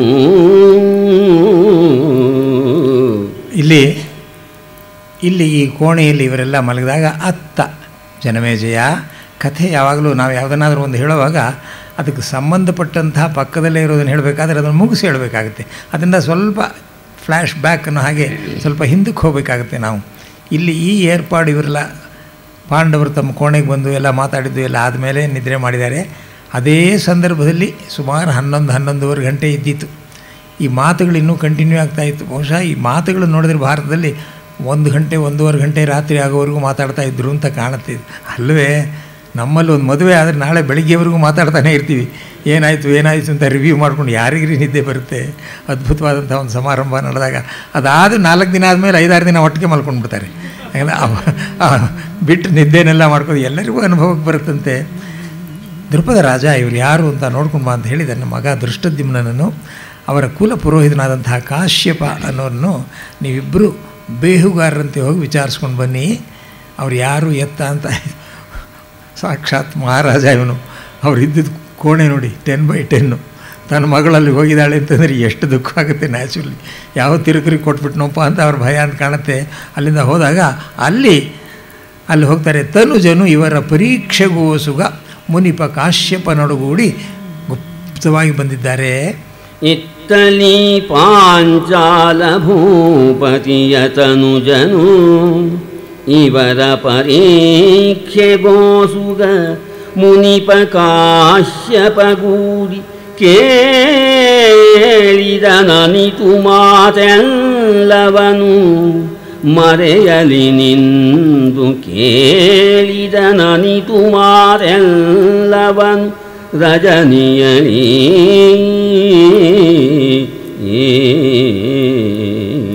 ಅದನ್ನು ಹೋಗಿ ಅಲ್ಲಿ ಅವರೆಲ್ಲ ಕಿವಿ ಕೊಟ್ಟುಬಿಟ್ಟು, ಬಹುಶಃ ಒಂದು ಕಿಟಕಿ ಇತ್ತು ಅಂತ ಕಾಣುತ್ತೆ, ಅದನ್ನು ಮುಚ್ಚಿದ್ರು ಏನೋ ನಮ್ಗೆ ಗೊತ್ತಿಲ್ಲ. ಅದು ಅಂತೂ ಅವ್ರು ಮಾತಾಡ್ಕೊಂಡಿದ್ದನ್ನೆಲ್ಲ ದೃಷ್ಟದ್ಯುಮ್ನ ಮತ್ತು ಕಾಶ್ಯಪ ಇಬ್ಬರು ಕೇಳ್ಕೊಂಡಿದ್ದಾರೆ. ಇದೆಲ್ಲ ಸಾಧ್ಯ, ಇದೆಲ್ಲ ಇಂಥದ್ದೆಲ್ಲ ಆಗುತ್ತೆ, ಅದೇನು ಆಗಬಾರ್ದು ಅಂತ ಒಂದೂ ಇಲ್ಲ. ಗುಟ್ಟಾಗಿ ಎಲ್ಲ ಕೇಳ್ಕೊಂಡು ಇದರಲ್ಲೆಲ್ಲ ತಗ್ಗಿರಾಗಿರ್ತಾರೆ, ಯಾವಾಗಲೂ ಕೂಡ ಈ ಅನುಭವ ಎಲ್ಲ ಪಡೆದಿರ್ತಾರೆ. ಎಲ್ಲವನ್ನೂ ಕೇಳಿಕೊಂಡು ಅಲ್ಲಿಂದ ಬಂದು ರಾಜನ ಹತ್ರ ದೃಪದ ಬಂದರು. ದೃಷ್ಟದ್ಯುಮ್ನ ಹೇಳ್ತಾನೆ, ಅಪ್ಪ ನಾವು ಅದನ್ನೆಲ್ಲ ನೋಡಿದ್ವಿ, ನಾನು ಕೇಳಿದೆ, ಒಬ್ಬೊಬ್ಬರು ಶಸ್ತ್ರಾಸ್ತ್ರಗಳಿಂದ ಅವರು ಹೋರಾಡಿದ್ದನ್ನೇ ಹೇಳ್ತಾಯಿದ್ರು. ಅವನನ್ನು ಹೊಡೆದೆ, ಅವನನ್ನು ಸವರ್ ಹಾಕಿದೆ, ಅವನನ್ನು ಗುದ್ದಿದೆ, ಅವನು ಹೇಗೆ ಮಣ್ಣು ಮುಗಿಸ್ಬಿಟ್ಟೆ ಅಂತ ಹೇಳ್ತಾಯಿದ್ರು. ನೋಡು ನಾನು ಹೇಗೆ ಬರೀ ಕೈನಲ್ಲಿ ಅವ್ರನ್ನ ಒಂದು ಮರನ ಕಿತ್ಕೊಂಡು ಹೇಗೆ ಹೊಡೆದ್ಬಿಟ್ಟೆ ಅಂತ ಇದ್ದರು. ಅವರೆಲ್ಲ ಹೀಗೆ ಅಂತ ಇದ್ದರು. ಈ ರೀತಿ ಅವರು ರಾತ್ರಿಯನ್ನು ಕಳೆದಿದ್ದಾರೆ. ಹೌದಾ? ಬ್ರಾಹ್ಮಣರು ಬರೀ ಶಸ್ತ್ರಾಸ್ತ್ರಗಳ ವಿಷಯ, ಹೋರಾಟದ ವಿಷಯ, ಯುದ್ಧದ ವಿಷಯವನ್ನೇ ನಾನು ಮಾಡಿದೆ ಅಂತ ಇದ್ದರೆ ಅಲ್ಲಿ ಯುದ್ಧ ಆಯಿತು, ಅದಾಯಿತು, ಅವನು ಹೀಗೆ ಹೊಡೆದ ಅಂದಿದ್ರೆ ಅದು ಇವರು ಬೇರೆ ಯಾರು ಆಗ್ತಾಯಿದ್ರು. ಇವರು ಫಸ್ಟ್ ಪರ್ಸನಲ್ಲಿ ಹೇಳ್ಕೊಂಡ್ಬಿಟ್ರು. ನ್ಯಾಚುರಲಿ ಅವರವರೇ ಇರೋದ್ರಿಂದ ಫಸ್ಟ್ ಪರ್ಸನಲ್ಲಿ ಅರ್ಜುನ ನಾನು ಶಲ್ಯನನ್ನು ಹೊಡೆದೆ ಅಂತಾನೆ, ನಾನು ಕರ್ಣನನ್ನು ಮಣ್ಣು ಮುಕ್ಕಿಸ್ಬಿಟ್ಟೆ ಅವನ್ನ ಅಂತಾರೆ. ಹಿಂದಿನ ಕಾಲದ ಅವ್ರ ವೈಮನಸ್ಸು ಆಯಿತು, ಅದನ್ನೆಲ್ಲ ಹೇಳ್ಕೊಂಡು ಹೇಳ್ತಾಗ ಏನು ಏನು ದೃಷ್ಟದ್ಯುಮ್ನ ಏನೋ ಹೇಳ್ತಾ ಇದೆಯಾ ಪುರೋಹಿತರೇ, ಕಾಶ್ಯಪರೇ, ನೀವೇನಂತೀರಿ? ನನ್ನ ಮಗ ಹೀಗೆ ಹೇಳ್ತಾ ಇದ್ದಾನಲ್ಲ, ನೀವು ಕೇಳಿದಿಲ್ಲ, ನಿಮಗೆ ಹೇಗೆ ಅನ್ನಿಸ್ತು? ಮಹಾರಾಜ, ನನ್ನ ಅನುಭವದಲ್ಲಿ ಸಾಮಾನ್ಯವಾಗಿ ಯಾರ್ಯಾರು ಯಾವ ಹುದ್ದೆ ಉದ್ಯೋಗದಲ್ಲಿರ್ತಾರೋ, ಪ್ರವೃತ್ತಿಯಲ್ಲಿರ್ತಾರೋ, ವೃತ್ತಿಯಲ್ಲಿರ್ತಾರೋ, ಪ್ರೊಫೆಷನ್ ಅಂತ ಹೇಳ್ತೀವಿ ನಾವು, ಅದರಲ್ಲಿರ್ತಾರೋ ಅದರ ಬಗ್ಗೆನೇ ಮಾತಾಡ್ತಾ ಇದ್ದಾರೆ. ಇಂಜಿನಿಯರ್ಸ್ ಆದರೆ ಇಂಜಿನಿಯರ್ ವಿಷಯ ಮಾತಾಡ್ತಾರೆ, ಸಾಫ್ಟ್ವೇರ್ ಆದರೆ ಸಾಫ್ಟ್ವೇರ್ ವಿಷಯ ಮಾತಾಡ್ತಾರೆ. ಒಂದು ವೇಳೆ ವ್ಯಾಪಾರ ಇಟ್ಬಿಟ್ಟು ಕೊತ್ತಂಬರಿ ಬೀಜ ಚೆನ್ನಾಗಿ ಮಾರ್ತಾಯಿದ್ರೆ ಅಥವಾ ಸಿಲ್ಕ್ ಸೀರೆಗಳನ್ನಿಟ್ಟು ಮಾರ್ತಾಯಿದ್ರೆ ವ್ಯಾಪಾರದ ಬಗ್ಗೆ ಮಾತನಾಡ್ತಾ ಇರ್ತಾರೆ. ಇನ್ಯಾರಾದರೂ ಶೂದ್ರಾದಿಗಳಾಗಿದ್ದರೆ ಅವರು ಈ ಸಲ ಬೆಳೆ ಬರಲಿಲ್ಲ, ಮಳೆ ಬರಲಿಲ್ಲ ಅಂತ ಮಾತಾಡ್ಕೋತಾರೆ. ಬ್ರಾಹ್ಮಣರಾದರೆ ವಾದದಲ್ಲಿ ಹೇಗೆ ಸೋಲಿಸ್ಬಿಟ್ಟೆ ಅವ್ರನ್ನ ನಾನು. ಉಪನಿಷತ್ನಲ್ಲಿ ಒಂದು ಹೇಳ್ದ ಸರ್ವಂ ಖಲ್ವಿದಂ ಬ್ರಹ್ಮ ಅಂದ, ನಾನು ಇಲ್ಲ ಅಂದೆ ನಾನು ಹೀಗೆ ಮಾತಾಡ್ತಾ ಇರ್ತಾರೆ ಅವರು. ಆದರೆ ಇವರು ಬ್ರಾಹ್ಮಣರು ಯಾಕೋ ಬರೀ ಯುದ್ಧದ ವಿಷಯನೇ ಮಾತಾಡ್ತಾ ಇದ್ದರಿಂದ ನನಗನ್ನಿಸುತ್ತೆ ಅವರು ಕ್ಷತ್ರಿಯರೇ ಇರಬೇಕು ಅಂತ. ಧರಣಿಪತಿಗೆ ವಿಪ್ರರಾದರೆ ಸರಸನವ ಭೋಜನದ ಕಥೆ ಮೇ ನಿರತಿಶಯ ವೇದಾಂಗ ವೇದ ತದರ್ಥ ತರ್ಕಗಳು ಅರಸುಗಳಿಗೆ ಆಯುಧದ ಗಜರಥ ತುರಗರೇರಾಟದ ಮಹಾಸ್ತ್ರದ ವಿರಚನೆಗಳು ಇವು ಜಾತಿ ವಿದ್ಯೆಗಳು ಎಂದ ನಾಮುನಿವ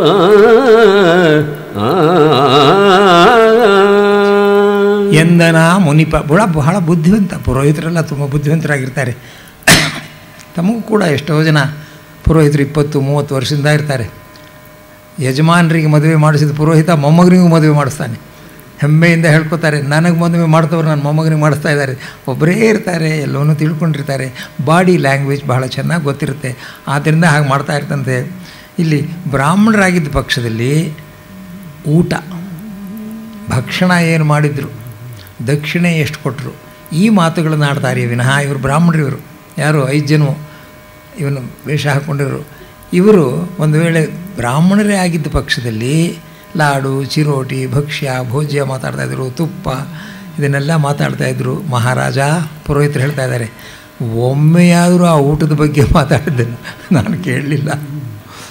ಊಟದ ವಿಷಯದಲ್ಲಿ ಬ್ರಾಹ್ಮಣರಿಗೆ ಬೇರೆ ಇಲ್ಲ, ದಕ್ಷಿಣೆ ಭೋಜನ ಇದೆರಡೇ ಬೇಕು. ಧರ್ಮರಾಜ ಬರುವಾಗಲೇ ಹೇಳ್ತಾನೆ ನೋಡಿ, ನಾವು ಅಲ್ಲಿ ಬಂದು ನಮಗೆ ಒಳ್ಳೆ ಊಟ ದಕ್ಷಿಣೆ ಸಿಗುತ್ತೋ ಅಂತ ಕೇಳಿದ್ನಲ್ಲ. ಎಷ್ಟು ಚೆನ್ನಾಗಿದೆ ಅಲ್ಲ ಕಾವ್ಯ, ತುಂಬ ಚೆನ್ನಾಗಿ ಬರೆದಿದ್ದಾನೆ ನಾರಾಯಣಪ್ಪ. ಇವರು ಇದನ್ನು ಮಾಡೋದ್ರಿಂದ ಅದು ಜಾತಿ ಧರ್ಮವನ್ನೇ ಮಾತನಾಡ್ತಾರೆ. ಯಾರೇ ಆಗಲಿ, ಒಬ್ಬ ಕುರಿ ಕಾಯೋನಾದರೆ ಕುರಿಗಳ ಬಗ್ಗೆನೇ ಮಾತಾಡ್ತಾನೆ, ಅವನು ಅದನ್ನೇ ವಿಷಯ ಮಾತಾಡ್ತಾನೆ. ಅದೇ ಸಿಲ್ಕ್ ಮರ್ಚೆಂಟ್ ಆಯಿತು, ಸಿಲ್ಕ್ ಮರ್ಚೆಂಟ್ ಮಾತಾಡ್ತಾನೆ. ಫೈನಾನ್ಷಿಯಲ್ ಎಕ್ಸ್ಪ್ರೆಸ್ಸು, ಎಕನಾಮಿಕ್ ಟೈಮ್ಸ್ ತೊಗೊಂಡು ಅವ್ರು ಏನು ನೋಡ್ತಾರೆ, ಶೇರ್ ಮಾರ್ಕೆಟು ನೋಡ್ತಾರೆ, ತಮ್ಮದ್ರು ಹೇಗಿದೆಯೋ ಅಂತಾರೆ. ಮಹಾರಾಜ ಇವರಿದು ಒಂದನ್ನು ಮಾತಾಡದೆ ಬರೀ ಯುದ್ಧದ ವಿಷಯ ಮಾತಾಡಿದ್ರಿಂದ ನನ್ನ ದೃಷ್ಟಿಯಲ್ಲಿ ಭೂರಿಧನವರ್ಧನ ಸದಾ ವ್ಯವಹಾರ ಲಾಭಾಲಾಭ ಚಿಂತೆಗಳು ಊರು ಜನಿತರಿಗೆ ಅಂತ್ಯವನ್ನಕ್ಕೆ ಕೃಷಿಯ ಮಾತುಗಳು ಆರನಾದರೂ ಜಾತಿ ಧರ್ಮದ ಸೇರುವಗಳೇ ಹೇಳುವು ಆರನಾದರೂ ಜಾತಿ ಧರ್ಮದ ಸೇರುವೆಗಳೇ ಹೇಳುವು ನಮ್ಮ ರೈಕೆಗೆ ಇವರಿಂದು ಕ್ಷತ್ರಿಯರು ನಮ್ಮ ರೈಕೆಗೆ ಇವರಿಂದು ಕ್ಷತ್ರಿಯರು ಎಂದು ಮುನಿ ನುಡಿದ.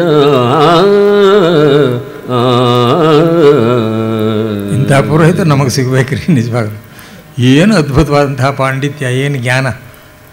ಅಷ್ಟರಲ್ಲೇ ತಂದು ಹೇಳಿಬಿಟ್ಟ. ನಾನು ಅವತ್ತೇನು ಹೇಳಿದೆ, ಅರ್ಜುನ ಇದಾನೋ ಇಲ್ವೋ ಅಂತ ನೀವು ಜೋಯಿಸ್ರು ಕೇಳಿದ್ರಿ, ನೀವು ಜಾತಕ ತೋರಿಸಿದ್ರಿ. ಇದಾನೆ ಅಂತಲೇ ನನಗನ್ನಿಸುತ್ತೆ ಅಂದೆ ನಾನು. ಅರಿಗಿನ ಮನೆಯಲ್ಲಿ ದಗ್ಧರಾದರು ಅಂತ ಲೋಕವೆಲ್ಲ ಹೇಳುತ್ತೆ. ನನಗದೆಲ್ಲ ಗೊತ್ತಿಲ್ಲ. ನಿಮ್ಮ ಜಾತಕದಲ್ಲಿ ಗುರು ಶುಕ್ರನನ್ನು ಪಕ್ಕದಲ್ಲೇ ಇಟ್ಕೊಂಡು ಅಂಗಾರಕನನ್ನು ದೂರ ಇಟ್ಬಿಟ್ಟು ಇಲ್ಲಿ ರಾಹುವನ್ನು ದೂರ ಓಡಿಸ್ಬಿಟ್ಟು ಸೂರ್ಯನ ಜೊತೆಯಲ್ಲಿದ್ದಾನೆ. ಹೀಗಿರೋದ್ರಿಂದ ಖಂಡಿತ ಪಾಂಡವರು ಬದುಕಿದ್ದಾರೆ ಅಂತ ಹೇಳಿದ್ನೋ ಇಲ್ವೋ? ಏರ್ಪಾಡು ಮಾಡಿ ಮದುವೆಗೆ ಇನ್ನು ನಿಲ್ಲಬೇಡಿ ಅಂತ ಫೋರ್ಸ್ ಮಾಡ್ತಾನಂತೆ ಪುರೋಹಿತ ದ್ರುಪದನ್ನ. ಇನ್ನು ಹೇಳಿ ನೀವು ಯೋಚನೆ ಮಾಡಬೇಡಿ, ಪಾಂಡವರೇ ಅರ್ಜುನನಿಗೆ ಮಾಲೆ ಹಾಕಿದ್ದಾಳೆ, ನಿಮ್ಮ ಇಷ್ಟ ನೆರವೇರ್ತು. ಇವರು ಪಾರ್ಥಿವರೊಳಗೆ ಕೇಳಿ ಪಾಂಡವರು ನಿಸ್ಸಂದೇಹವೆಂದೇ ನಿವಗೆ ನಾವೆನ್ನೆವೆ ವಿವಾಹದ ಪೂರ್ವಕಾಲದಲ್ಲಿ ಅವರನುಪಚರಿಸು ಏಳು ರಚಿಸುತ್ಸವವನು ಆಯ್ತಿದೆ ಪೂರ್ವಗಿರಿಯಲಿ ರವಿಯುದಯವು ಎಂದು ಆ ಪುರೋಹಿತ ತಿಳುಹಿದನು ನೃಪನ. ಹೇಳೇ ಬಿಟ್ಟ, ಇನ್ನೇನು ಹೇಳಿದ ಮೇಲೆ ಕೇಳಬೇಕೆ? ಇನ್ನು ನಮ್ಮ ಹಾಗೇನೆ ಏರ್ಪಾಡು ಮಾಡೋದು, ಏನಪ್ಪ ನಾಳೆ ನೀವು ಮುಹೂರ್ತ ಇಟ್ಬಿಟ್ರೆ ಹಾಗೆ ಕಲ್ಯಾಣ ಮಂಟಪ ಸಿಗೋಲ್ವಲ್ಲ, ಇನ್ನು ಒಂದು ವಾರದಲ್ಲೇನೇ ಮದುವೆ ಮಾಡಬೇಕು ಅಂತಾರೆ. ಎಲ್ರಿ ಮಾಡೋದು ಕಲ್ಯಾಣ ಮಂಟಪ ಇಲ್ಲದೆ ಎಲ್ರಿ ಮಾಡೋಕ್ಕಾಗುತ್ತೆ ಅಂತ ನಾವುಗಳು ಹೇಳಬೇಕು. ಅವನಿಗೇನಂತೆ, ಅವನೇ ದೇಶ ವಿಶಾಲವಾಗಿದೆ, ಮಂಟಪ ಎಲ್ಲ ಸಿದ್ಧವಾಗಿದೆ, ರಾಜ ಮಹಾರಾಜರು ಬಂದಿದ್ದಾರೆ, ನೆನ್ನೆ ತಾನ ಎಲ್ಲ ಏರ್ಪಾಡಾಗಿದೆ ಅಂತ ಹೇಳ್ಬಿಟ್ಟು ನಡೀರಿ ಮಾಡ್ಬಿಡೋಣ ಹಾಗೆ ಅಂತ ದ್ರುಪದ ಹೇಳಿದಂತೆ ದಡ ಅಂತ ದೃಷ್ಟದ್ಯುಮ್ನ ಬಂದ, ಮದುವೆಗೆಲ್ಲ ಏರ್ಪಾಡು ಮಾಡ್ದ. ಬನ್ನಿ 5 ಜನರನ್ನು ಕರ್ಕೊಂಡು ಬರೋಣ ನಾವು. ಇನ್ನೆಲ್ಲಿ ಬ್ರಾಹ್ಮಣರಂತೆ, ಬ್ರಾಹ್ಮಣರು ಎಲ್ಲ ಇವಾಗ ಒಟ್ಟು ಬಾಯಲಾಯಿತು ಅಂತ ಹೇಳಿ ಖುಷಿಯಾಗಿ ಬಂದ್ಬಿಟ್ಟು ಅಲ್ಲಿಂದ ಬರ್ತಾ ಇದ್ದಾರೆ. ಎಲ್ಲ ಬಂದರು, 5 ಜನ ನಿಂತ್ಕೊಂಡಿದ್ದಾರೆ. ದೃಷ್ಟದ್ಯುಮ್ನ ಆಮೇಲೆ ತಿಳ್ಕೊಂಡು ಪರಿಚಯ ಮಾಡಿಕೊಟ್ಟಿದ್ದಾನೆ. ಇವನೇ ಧರ್ಮರಾಜ, ಇವನೇ ಭೀಮ, ಇವನೇ ಅರ್ಜುನ, ಇವನೇ ನಕುಲ, ಇವನೇ ಸಹದೇವ ಅಂತ ಹೇಳ್ಬಿಟ್ಟು ಬನ್ನಿ ಅರ್ಜುನನ ಹತ್ರ ಬನ್ನಿ ಇಂದ ಅವನು. ಬನ್ನಿ ಅಂದ, ಹೀಗೆ ಬಂದವ. ನೀರಟ್ಟಿ ಹಿಂಗೆ ಕಪ್ಪು ಕೂಡ ನೀರಟ್ಟಿ ಹಿಂಗೆ ಒಂದು ಬಗ್ಸಾಗಿಟ್ಟು ಬನ್ನಿ. ಇದೋ ಹಿಂಗೆ ಕೇಳಿದ್ವಿ, ಧಾರೆ ಎರೆದುಬಿಟ್ಟೆ ನಾನು, ಈಗಲೇ ಹೇಳಿದೆ, ಆಗೋಯ್ತು, ನಿಶ್ಚಯ ಆಯಿತು ಅಂತ ಅಂದಾಗ, ಯಾರಿಗೆ ಸ್ವಾಮಿ ಎರಿತೀರಿ? ಅವನೊಬ್ಬನಿಗಲ್ಲ, ನಾವು 5 ಸೇರಿ ಇವಳನ್ನು ನೀರು ಕೆಳಗಡೆ ದಬಕ್ಕಂತ ಬಿಟ್ಬಿಟ್ಟ ದ್ರುಪದ. ಒಬ್ಬನು ಮದುವೆ ಮಾಡ್ಕೊಂಡು 5 ಜನ ಕೈ ತೋರ್ತಾರೆ. ನನ್ನ ಕೈ ಮೇಲೆ ಹಾಕಿ ನೀರನ್ನ ನನ್ನ ಕೈ ಮೇಲೆ ನೀರು ಹಾಕಿದ. ಏನಿದು, ಏನ್ರಿ ಮಾತಾಡ್ತಾ ಇದ್ದೀರಿ ನೀವು? ಒಬ್ಬ ಮಗಳಿಗೆ 5 ಜನ ಗಂಡಂದರೆ ತಲೆ ಸುತ್ತಬಿಡ್ತು ದ್ರುಪದನಿಗೆ. ಅಲ್ಲೇ ಏನೋ ಅವನು ಟ್ಯಾಬ್ಲೆಟ್ ಕೊಟ್ಟಿರಬೇಕು. ರಾಜ ಬಂದು ಡಾಕ್ಟ್ರು ಬಂದ್ಬಿಟ್ಟು ಅಷ್ಟು ಗಾಬರಿ ಆಯ್ತಂತೆ. ಜಲವನಂಜುಳಿಯಿಂದ ದ್ರುಪದನು ಸೆಳೆದು ಮೆರೆದವ ಬರಲಿ ಯಂತ್ರವ ಗೆಲ್ಲಿದವನು. ಮತ್ಸ್ಯಯಂತ್ರವನ್ನು ಯಾರು ಭೇದಿಸಿದ್ರು ಅವನಿಗೆ ಬರಲಿ ಅವನು ಅಂತಂದಾಗ ಒಬ್ಬರು ಹಿಂದೆ ಒಬ್ಬರು ಬಂದ್ಬಿಟ್ರು, 5 ಜನ, ನಾವು 5 ಗಂಡಂದ್ರು ಅಂತ. ಜಲವನಂಜುಳಿಯಿಂದ ದ್ರುಪದನು ಸೆಳೆದು ಮೆರೆದವ ಬರಲಿ ಯಂತ್ರವ ಗೆಲಿದ ಗರುವನು ನಿಮ್ಮ ಪಂಚಕರೊಳಗೆ ಯಂತ್ರವ ಗೆಲಿದ ಗರುವನು ಬರಲಿ ಎನೆ ನಗುತ್ತಾ ಇಳಿದನವನಿಪ. ಧರ್ಮರಾಜ ಬಂದ. ಭೀಮನೊಯ್ಯನೆ ಸುಳಿದನು. ಒಯ್ಯನೆ ಸಪ್ಪಳ ಮಾಡದೆ ಭೀಮ ಬಂದ. ಒಯ್ಯನೆ ಸುಳಿದನ ಅರ್ಜುನ ಬಂದ. ಹಿಂದೆಯ ಮಲರು ನಲಿದ ಬದನೆಯ ಹೊರೆಗೆ ಬಂದರು ಭೂಪ ಕೇಳಿದ. 5 ಒಟ್ಟಿಗೆ ನಮಗೆ ಕನ್ಯಾದಾನವನ್ನು ಮಾಡಬೇಕು ತಾವು ಅಂದ್ರಂತೆ. ಏಕಸ್ವರದಲ್ಲಿ ಒಟ್ಟಿಗೆ ಹೇಳಿದ್ರಂತೆ. ನಿಮಗೆ ಜ್ಞಾಪಕ ಇದೆಯಾ? ಆ ಏಕಚಕ್ರ ನಗರದಲ್ಲಿ ಒಬ್ಬ ಬ್ರಾಹ್ಮಣ ಬರ್ತಾನೆ. ಅವನು ಪಾಂಚಾಲ ನಗರಕ್ಕೆ ಹೋಗ್ತೀನಿ ಅಂತಾನೆ. ದ್ರೌಪದಿ ಸ್ವಯಂವರದ ಕಥೆಯನ್ನೆಲ್ಲ ಹೇಳ್ತಾನೆ ಅವನು. 5 ಜನರು ಒಟ್ಟಿಗೆ ಅವಳನ್ನು ಪ್ರೀತಿಸಿದ ಹಾಗೆ ಭಾವ ಮಾಡಿದ್ರು. ಅದನ್ನು ಕುಂತಿ ನೋಡಿಬಿಟ್ಲು. ಇನ್ನಿಲ್ಲಿರೋದು ಬೇಡಪ್ಪ, ಅಲ್ಲಿಗೆ ಹೋಗೋಣ, ಭಿಕ್ಷೆ ಹೇಳೋದಿಲ್ಲ ಅಂತ ಗೊತ್ತಾಗಲಿಲ್ಲ ನಿಮಗೆ. ಅವತ್ತು ಹೇಳಿದ್ವಿ ನಾವು. ಸೇಮ್ ವೇ ಇವರು 5 ಜನರು ಒಟ್ಟಿಗೆ ಬಂದು ಅನ್ನಿಂತ ಅಂದ ಕೂಡಲೇ ನೀರನ್ನು ಕೆಳಗಡೆ ಹಾಕ್ಬಿಟ್ಟ. ಬಿಸುಟ ನಂಜುಳಿಯುದಕವನು ಬಿಸುಟ ನಂಜುಳಿಯುದಕವನು ನಿಪ್ಪಸರದಲ್ಲಿ ಬೆರಗಾಗಿ ಭೂಪರ ಮುಸುಡ ನೆಬೆಯಿಕ್ಕ ಸಿಕ್ಕದೆ ನಿರೀಕ್ಷಿಸುತ್ತ ಎಂದನಾದ್ರುಬದ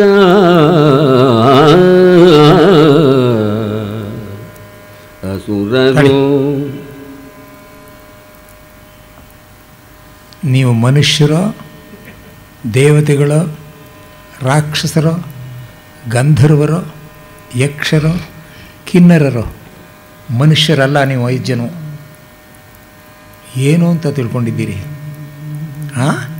ಮನುಷ್ಯರಲ್ಲಿ ಒಬ್ಬ ಹುಡುಗಿಗೆ 5 ಜನ ಗಂಡಂದ್ರೆ ಏನು ಮಾತನಾಡ್ತಾ ಇದ್ದೀರಿ ನೀವು?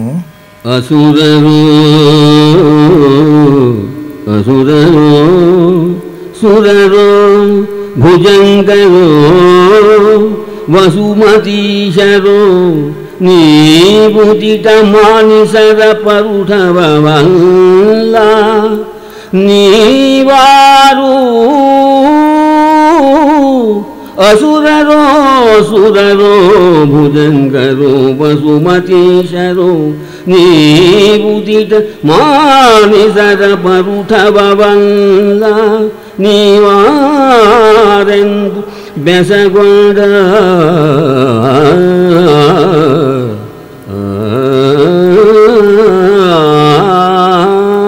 ಅಂತೂ ನೀವು ಮನುಷ್ಯರಲ್ಲ.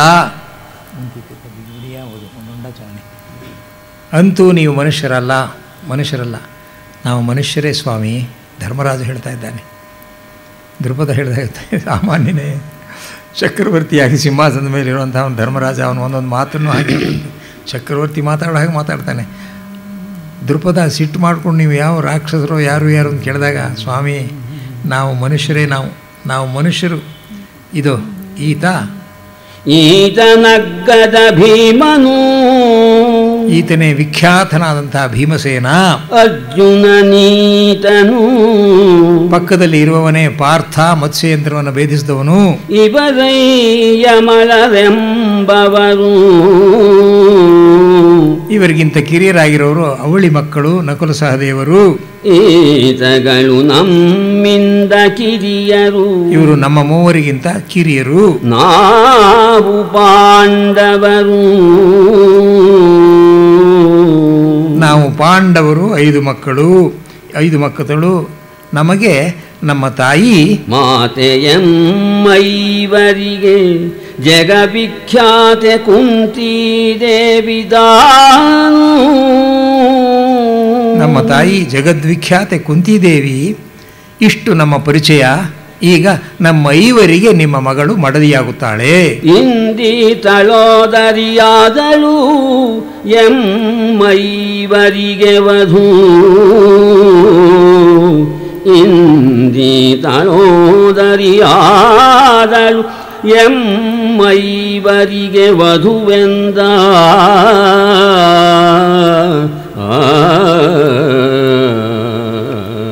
ಅವರು ಪಾಂಡವರೇ ಅಂತ ತಿಳಿದು ಕೂಡಲೇ ಅರ್ಜುನನನ್ನ ನನಸಿನಲ್ಲಿ ನಾನು ನೆನೀತಾ ಇದ್ದೆ. ಅರ್ಜುನ ಜೀವಂತ ಇದ್ದಾನೆ, ನನ್ನ ಮಗಳಿಗೆ ವೈಭವವಾಗಿ ಮದುವೆಯನ್ನು ಮಾಡ್ತೇನೆ ಅಂತ ಹೇಳಿ ಸಂತೋಷದಿಂದ ಗಗನಕ್ಕೆ ಏರಿದ್ದಂತಹ ದ್ರುಪದ ಧೊಪ್ಪ ಅಂತ ಪಾತಾಳಕ್ಕೆ ಬಿದ್ದುಬಿಟ್ಟ.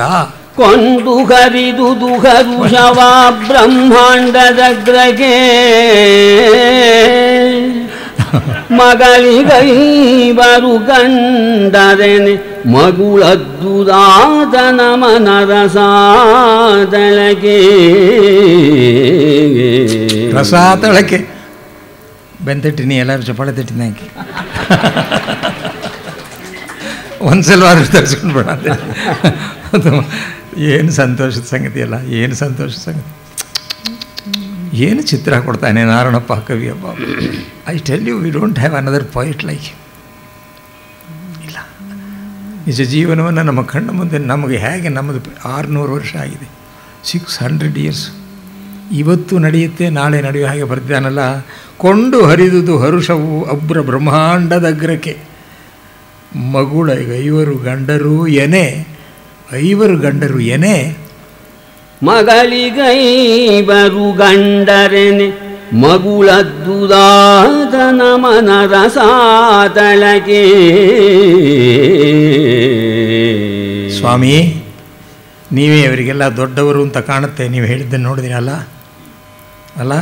ಧರ್ಮರಾಜನಿಗೆ ಹೇಳ್ತಾ ಇದ್ದಾನೆ, ಕಂಡು ಬಲ್ಲಿರೆ, ಈ ತರಹ ನಡೆದದ್ದನ್ನು ನೀವು ನೋಡಿದಿರೆ, ಅಥವಾ ಕೇಳಿ ಬಲ್ಲಿರೆ, ಯಾರಾದರೂ ಹೇಳಿದ್ದನ್ನು ನೀವು ಕೇಳಿದ್ದೀರಿಯೇ ನೀವು, ಅಥವಾ ಮುನ್ನ ಈ ತರಹ ನಡೆದಿದೆಯೇ ಕಿವಿಗೊಂಡು ಕೇಳಿದರೆ, ಮುನ್ನ ಹೀಗೆ ನಡೆದಿದೆಯೇ ಎಲ್ಲಾದರೂ ನೀವು ಹೇಳೋ ಹಾಗೆ 5 ಪತಿಯರು ಒಬ್ಬ ಹೆಣ್ಣಿಗೆ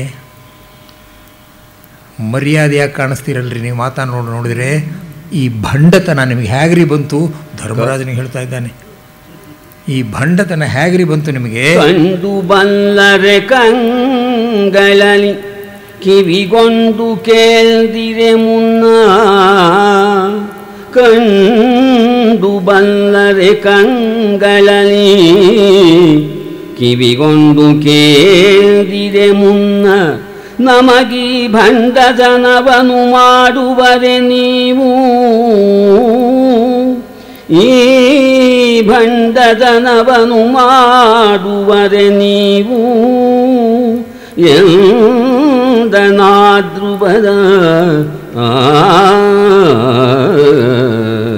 ಇನ್ನೊಂದು ಮಾತು ಹೇಳ್ತಾನೆ, ಬಹಳ ಸ್ಟ್ಯಾಂಡ್ಸ್ ಆನ್ ಲಾಜಿಕ್, ತರ್ಕಬದ್ಧವಾಗಿದೆ. ದ್ರುಪದ ಏನೇನೋ ಹೇಳ್ತಾ ಇಲ್ಲ. ಲೋಕಸಮ್ಮತವಲ್ಲ, ಸಮಾಜ ಇದನ್ನು ಒಪ್ಪೋದಿಲ್ಲ. ಶಾಸ್ತ್ರಾನೇಕದ ಅಭಿಮತವಲ್ಲ, ಶಾಸ್ತ್ರಗಳಲ್ಲಿ ಹೀಗಾಗಬಹುದು ಅಂತ ಹೇಳಿಲ್ಲ. ಕಾಪಥವನ್ನು ನೀವೇಕೆ ತಿಳಿಯಿರಿ, ಕೆಟ್ಟ ಮಾರ್ಗವನ್ನು ನೀವು ಯಾಕೆ ಹೇಳ್ತಾ ಇದ್ದೀರಿ ನನಗೆ? ಲೋಕಸಮ್ಮತವಲ್ಲ, ಲೋಕಸಮ್ಮತವಲ್ಲ, ಶಾಸ್ತ್ರಾನೀಗದಭಿಮತವಲ್ಲ,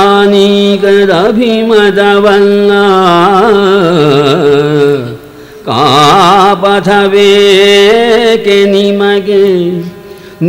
ಪಾಂಡುಪುತ್ರರು ನೀವು ಧಾರ್ಮಿಕರು.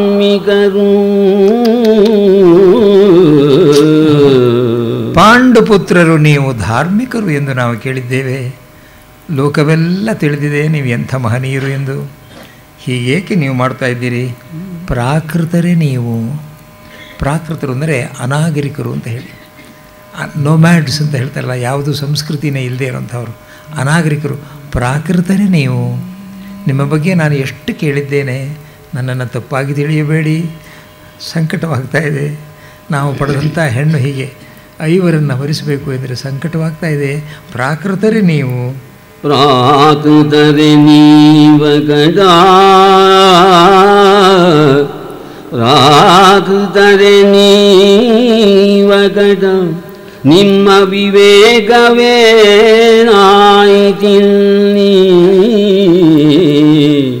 ನಿಮ್ಮ ವಿವೇಕವೇನಾಯಿತಿಲ್ಲಿ,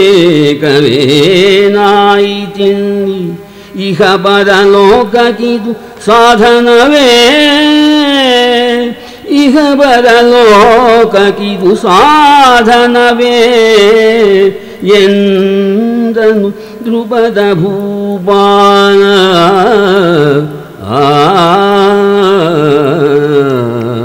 ಇಹಪರಕ್ಕೆ ಸಾಧನವೆಂದರೆ ನಾವಿರುವಾಗ ಅದು ನಮಗೆ ಒಳ್ಳೇದು ಮಾಡಬೇಕು, ನಮ್ಮ ನಂತರವೂ ಅದು ನಮಗೆ ಶ್ರೇಯಸ್ಸನ್ನು ತರಬೇಕು. ಅದು ಯೋಗ ಕ್ಷೇಮ ಅಂತ ಹೇಳೋ ಹಾಗೆ 2 ಮುಖ್ಯ. ಹಾಗೆ ಹೇಳಿದಾಗ ಧರ್ಮರಾಜ ಒಂದು ಉತ್ತರ ಕೊಡ್ತಾನೆ. ದ್ರುಪದ ಸರಿಯಾಗಿ ಕೇಳ್ತಾ ಇದ್ದಾನೆ. ಧರ್ಮರಾಜ ಉತ್ತರ ಕೊಡ್ತಾನೆ, ಕಾಮಮೋಹಿತರಲ್ಲ ನಾವು. ಎಂಥ ಮಾತನ್ನು ಪೂರ್ತಿ ಓದಿ ಬಿಡ್ಬಿಡಿ ಅವನು. ಈಗ ನಿಮ್ಮಲ್ಲಿ ಒಂದು ರಿಕ್ವೆಸ್ಟು, ಇವತ್ತಿನ ದಿವಸ ಪ್ರಾರಂಭದಲ್ಲೇ ಒಂದು 20 ನಿಮಿಷ ಆಯಿತು ನಮಗೆ ಗೌರವ ಆಶೀರ್ವಾದ ಮಾಡಿದ್ದು, ನೀವೆಲ್ಲ ಮೆಚ್ಚಿದ್ದು. ಆಮೇಲೆ ಮದುವೆ ಆದ್ದರಿಂದ ಒಂದು ಸ್ವಲ್ಪ ಕೊನೆಯಲ್ಲಿ ಫಲಶ್ರುತಿಯನ್ನು ಹೇಳಬೇಕು ಅಂತ ಶ್ರೀಮಾನ್ ಪತ್ತಿ ಶ್ರೀಧರ್ ಅಪೇಕ್ಷೆ ಪಟ್ಟರು. 4ಕ್ಕೆ ಮಾತ್ರ ಹೇಳ್ತೀವಿ, ಒಂದು 5 ನಿಮಿಷ ತೊಗೊಳುತ್ತೆ ಅಷ್ಟೇ. ಇಲ್ಲಿ 8 ಗಂಟೆ ಮೇಲೆ ಯಾರೂ ಇರೋದಿಲ್ಲ ಮತ್ತೂರ್ಜಿ, ಹಾಗೆ ಅಂತ ನೆನ್ನೆ ಪತ್ತಿ ಶ್ರೀಧರ್ ಅವರು ಹೇಳಿದ್ರು. ನನಗೋಸ್ಕರ ದಯವಿಟ್ಟು 15 ನಿಮಿಷ ಕೊಡ್ತೀರಾ? Just 15 minutes. ಯಾಕೆಂದರೆ ಮುಹೂರ್ತ 8, 15, 12ಕ್ಕೆ ಇಟ್ಬಿಟ್ಟಿದ್ದಾರೆ, ದ್ರೌಪದಿ ಸ್ವಯಂವರದ ಮುಹೂರ್ತ. ಆದ್ದರಿಂದ ದಯವಿಟ್ಟು ಕೊಡಬೇಕು ಅಂತ ಕೇಳ್ತೀವಿ. ಎದ್ದು ಹೋಗಬಾರ್ದು, ಯಾರು ಎದ್ದು ಹೋಗ್ಬಿಡ್ತಾರೆ ಎಂದಾಗ ನನಗೆ ಭಯ ಆಗೋಯ್ತು. ಎದ್ದು ಹೋದ್ರೆ ಹಾಗಾದರೆ ಹೇಳೋದು ಬೇಡ ಅಂತ. ದಯವಿಟ್ಟು ಜಸ್ಟ್ 15 ಮಿನಿಟ್ಸ್, ನಾಟ್ ಮಚ್. ಇವತ್ತು ಬಹಳ ಚೆನ್ನಾಗಿದೆ, ಇದನ್ನು ಹಾರಿಸೋ ಹಾಗಿಲ್ಲ ಅಂತ ಬಹಳ ಬೇಗ ಹೋಗ್ತಾ ಇದ್ದೀವಿ. ನೀವು ನೋಡ್ತಾ ಇದ್ದೀರಿ 8, 10 ಪದ್ಯಗಳನ್ನು ದಾಟ್ಕೊಂಡು ಹೋಗ್ತಾ ಇದ್ದೀವಿ ನಾವು. ದಯವಿಟ್ಟು ತಿಳ್ಕೊ. ಇಲ್ಲಿ ಹೇಳ್ತಾ ಇದ್ದಾನೆ ಧರ್ಮರಾಜ, ಅವನ ಉತ್ತರವನ್ನು ನೋಡಿ ಎಷ್ಟು ಚೆನ್ನಾಗಿದೆ. ಕಾಮಮೋಹಿತರಲ್ಲ, ವಿಷಯಸ್ತೋಮಭಂಗಿತರಲ್ಲ ಆಮಮೋಚಿತರಲ್ಲ ವಿಷಯಸ್ತೋಮಭಂಗಿತರಲ್ಲ ಧರ್ಮದ ಸೀಮೆಯೊಳಗೆ ಎಲ್ಲೆನಿತು ಅವಮಾನಿಸುವರಾವನ್ನ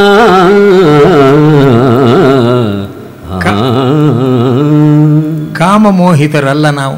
ವಿವಾಹವಾಗುವುದು ನಮಗೆ ಕಾಮದ ಆಸೆಯನ್ನು ತೀರಿಸೋಕ್ಕೋಸ್ಕರ ಅಲ್ಲ. ವಿಷಯ ಭೋಗಗಳಲ್ಲಿಯೂ ನಮಗೆ ಆಸಕ್ತಿ ಇಲ್ಲ. ವಿತಿನ್ ಬ್ರಾಕೆಟ್ಸ್ ನಾವೆಲ್ಲರೂ ಜಿತೇಂದ್ರಿಯರು. 100% ಜಿತೇಂದ್ರಿಯ. ಮುಂದೆ ಮಹಾಭಾರತ ಪೂರ್ತಿ ಓದಿರು ಗೊತ್ತಾಗುತ್ತೆ. ಇಂಥ ಜಿತೇಂದ್ರಿಯನ ಲೋಕ ಕಂಡಿಲ್ಲ. ಒಂದು ದೊಡ್ಡ ಹಿನ್ನೆಲೆ ಇದೆ ಅದಕ್ಕೆ. ಸುಮ್ಮನೆ ಬರೋದಿಲ್ಲ. ಬ್ರಾಟ್ ಫಾರ್ವರ್ಡ್ ಬ್ಯಾಲೆನ್ಸ್ ಆಗಬೇಕು. ಇದಕ್ಕೆಲ್ಲ ಹಿಂದಿನ ಜನ್ಮಾಂತರದಿಂದ ತರಬೇಕು. ನಾವಿದಲ್ಲ. ಈ ಮಹಾಸತಿ ಯಮಗೆ ನಮ್ಮ ತಾಯಿಯ ಅನುಜ್ಞೆಯಂತೆ ಅಮ್ಮ ಹೇಳಿದ್ರಿಂದ ನಾವು ಇವರು ಮದುವೆ ಮಾಡ್ಕೋತಾ ಇದ್ದೀವಿ. ನಾವು ಕಾಮಮೋಹಿತರಲ್ಲ. ವಿಷಯ ಭೋಗದಲ್ಲಿ ನಮಗೆ ಆಸೆ ಇಲ್ಲ. ಈ ಮಹಾಸತಿ ಯಮಗೆ ಜನನಿಯನೇ ಮದಲಿ ವಧುವಾದನು. ಈ ಮಹಾಸತಿ ಯಮಗೆ ಜನನಿಯನೇ ಮದಲಿ ವಧುವಾದಳೆಂದು ವಿರಾಮಗೆ ವಿವೇಕಗೆ ವಿರಾಮವೇಕೆ ವಿವೇಕಗೆ ಎಂದನ್ ಧನ್ಯಸುತನಗುತ. ಕೇಳಬೇಕೆ? ಧರ್ಮದ ಪ್ರಶ್ನೆಯಲ್ಲಿ ಯಮಧರ್ಮರಾಜನೇ ತಲೆಬಾಗ್ಬಿಟ್ಟಿದ್ದಾನೆ. ಧರ್ಮರಾಜನಿಗೆ ಸಾಕ್ಷಾತ್ ನಹುಷ ಚಕ್ರವರ್ತಿ ಅವನ ಕಾಲು ಮುಟ್ಟಿ ನಮಸ್ಕಾರ ಮಾಡ್ತಾನೆ. ಅಂಥ ಅಥಾರಿಟಿ ಆನ್ ಧರ್ಮ. ಧರ್ಮರಾಜ ಹೇಳಿದರೆ ನಿಜ, ಅದು ಬೇರೆ ಯಾರು ಹೇಳಿದ್ರು ನಿಜವಲ್ಲ ಅಂತಾರೆ ದ್ರೋಣರು. ಅಂಥವನು ಹೇಳ್ತಾನೆ ನಮಗೆ ಧರ್ಮ ಅನ್ನೋದು ಗೊತ್ತಿದೆ, ನಾವು ಧರ್ಮವನ್ನು ಅತಿಕ್ರಮಿಸಿಲ್ಲ. ತಡ ಏಕೆ ವಿರಾಮ ವೇತಕ್ಕೆ. ಇನ್ನೇನು ಮುಹೂರ್ತ ನಡೆಸ್ರಿ ಸ್ವಾಮಿ, ಯಾಕೆ ತುಂಬ ಪ್ರಶ್ನೆ ಮಾಡ್ತಾಯಿದ್ದೆ?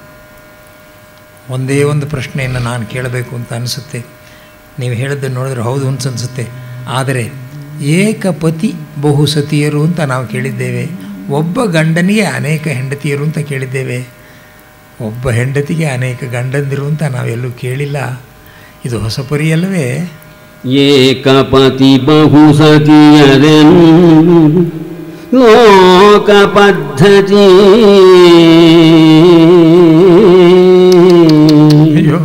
ಏಕಪತಿ ಬಹುಸತಿಯರೆಂಬುದು ಲೋಕ ಪದ್ಧತಿ ಕಂಡೆವಾವಿದು.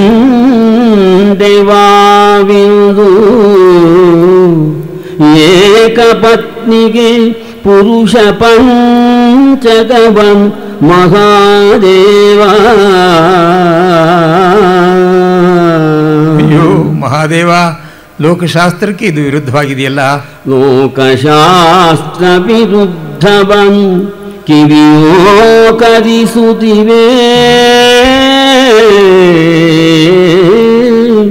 ಲೋಕಶಾಸ್ತ್ರ ವಿರುದ್ಧವನು ಕಿವಿಯೋ ಕದಿಸುತ್ತಿವೆ. ಕಣ್ಮನಕ್ಕೆ ಸುವ್ಯಾಕುಲತೆ ಹಿರಿದಾದುದು.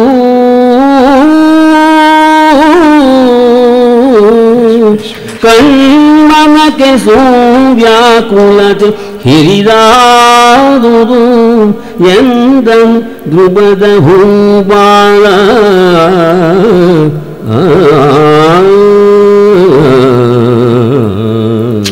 ಏನು ಪದವನ್ನು ಹಾಕ್ತಾನೆ ನಾರಾಯಣಪ್ಪ. ಇದನ್ನು ಕೇಳಿದರೆ ಕಿವಿ ಓಕರಿಸುತ್ತದೆ. ಸಾಮಾನ್ಯವಾಗಿ ಓಕರಿಸೋದು ಗಂಟ್ಲಿಂದ ಬರೋದು, ವಾಕರಿಕೆ ಅಂತ ಹೇಳ್ತಾರಲ್ಲ. ಕಿವಿ ಓಕರಿಸುತ್ತದೆ ಅಂತಾನೆ. ಈ ಮಾತನ್ನು ಕೇಳೋಕ್ಕಾಗೋ. ಹೇಳಿ ಎಲ್ಲ ಹೇಳಿ ದಪ್ಪಂತ ಎಲ್ಲರೂ ಎದ್ದುಬಿಟ್ರು. ಸೂರ್ಯ ತೇಜಸ್ಸು ಒಳಗಡೆ ಬಂದ್ಬಿಟ್ರು. ವೇದವ್ಯಾಸ ಮುನಿ ಎಲ್ಲರೂ ಎದ್ದು ನಿಂತಿದ್ದಾರೆ. ಧರ್ಮಕರ್ಮ ಸಂಯೋಗ ಅನ್ನೋ ಹಾಗೆ ವೇದವ್ಯಾಸರು ಬಂದಿದ್ದಾರೆ ಅಲ್ಲಿಗೆ. ಆ ಸಮಯದಲ್ಲಿ ದೇವ ವೇದವ್ಯಾಸ ಮುನಿ ಚಂದನಲ್ಲಿ ಮಹೀಶ ಸಭೆಯಿಂದೆದ್ದು ಕಂಡುದು ಕಾಣಿಕೆಯ ನೀಡಿ. ತಕ್ಷಣವೇ ದ್ರುಪದ ಮಹಾರಾಜ ಕಾಣಿಕೆಯನ್ನು ನೀಡಿ ಗೌರವಿಸಿದ. ವೇದವ್ಯಾಸರು ಪರಕಾಯ ಪ್ರವೇಶವನ್ನು ಮಾಡ್ತಾರೆ. ಮಹಾಯೋಗಿ ಆತ. ಮಹಾಭಾರತದಲ್ಲಿ ಸುಮಾರು 100 ಸಲ ಬಂದುಬಿಡ್ತಾರೆ. ಅವರಿಗೆ ಆ ದಿವ್ಯ ದೃಷ್ಟಿಯಿಂದ ಎಲ್ಲವೂ ಕಾಣುತ್ತದೆ, ಎಲ್ಲವನ್ನೂ ನೋಡ್ತಾ ಇದೆ. ಅಸಾಧಾರಣವಾದ ವ್ಯಕ್ತಿ ವೇದವ್ಯಾಸರು. ಅವರ ಬಗ್ಗೆನೇ ಒಂದು 3-4 ದಿನ ನಾವು ಕೇಳಬೇಕು, ಎಂಥ ವ್ಯಕ್ತಿ ಅಂತ. ಅಸಾಧ್ಯ. ಇದೇ ತರಹ ಅನೇಕ ಸಲ ಬಂದಿದ್ದಾರೆ. ಧರ್ಮ ಸಂಕಟವನ್ನು ಪರಿಹಾರ ಮಾಡಿದ್ದಾರೆ. ಎದ್ದು ಕೂಡಲೇ ದ್ರುಪದ ಗೌರವದಿಂದ ಅವರನ್ನು ಬರಮಾಡಿಕೊಂಡು ಸಿಂಹಪೀಠದಲ್ಲಿ ಕೂರಿಸ್ಬಿಟ್ಟು ಅವರಿಗೆ ಅರ್ಘ್ಯಪಾದ್ಯಾದಿಗಳಂತ ಹೇಳಿ, ಮಹರ್ಷಿ ಬದುಕಿಸುವ ಹಾಗೆ ನೀವು ಬಂದಿದ್ದೀರಿ, ನಾವು ಧರ್ಮ ಸಂಕಟದಲ್ಲಿ ಸಿಕ್ಕಾಕ್ಕೊಂಡಿದ್ದೇವೆ, ದಯವಿಟ್ಟು ನೀವು ಪಾರು ಮಾಡಬೇಕು, ನಮ್ಮ ಸಂದೇಹವನ್ನು ಪರಿಹರಿಸಬೇಕು, ನಿಮ್ಮ ದಮ್ಮಯ್ಯ ದೋಷಗರ್ಭಿತ ಧರ್ಮವನು ನಿರ್ಣಯಿಸಲರಿಯದ ಮೂಢಮತಿಗೆ ಮುನೀಶ ಕೃಪೆ ಮಾಡು. ದೋಷಗರ್ಭಿತ ಧರ್ಮವನು ನಿರ್ಣಯಿಸಲರಿಯದ ಈ ಮೂಢಮತಿಗೆ ಮುನೀಶ ಕೃಪೆ ಮಾಡೆಂದು ಮೈಯಿಕ್ಕಿದನು ಪಾಂಚಾಲ.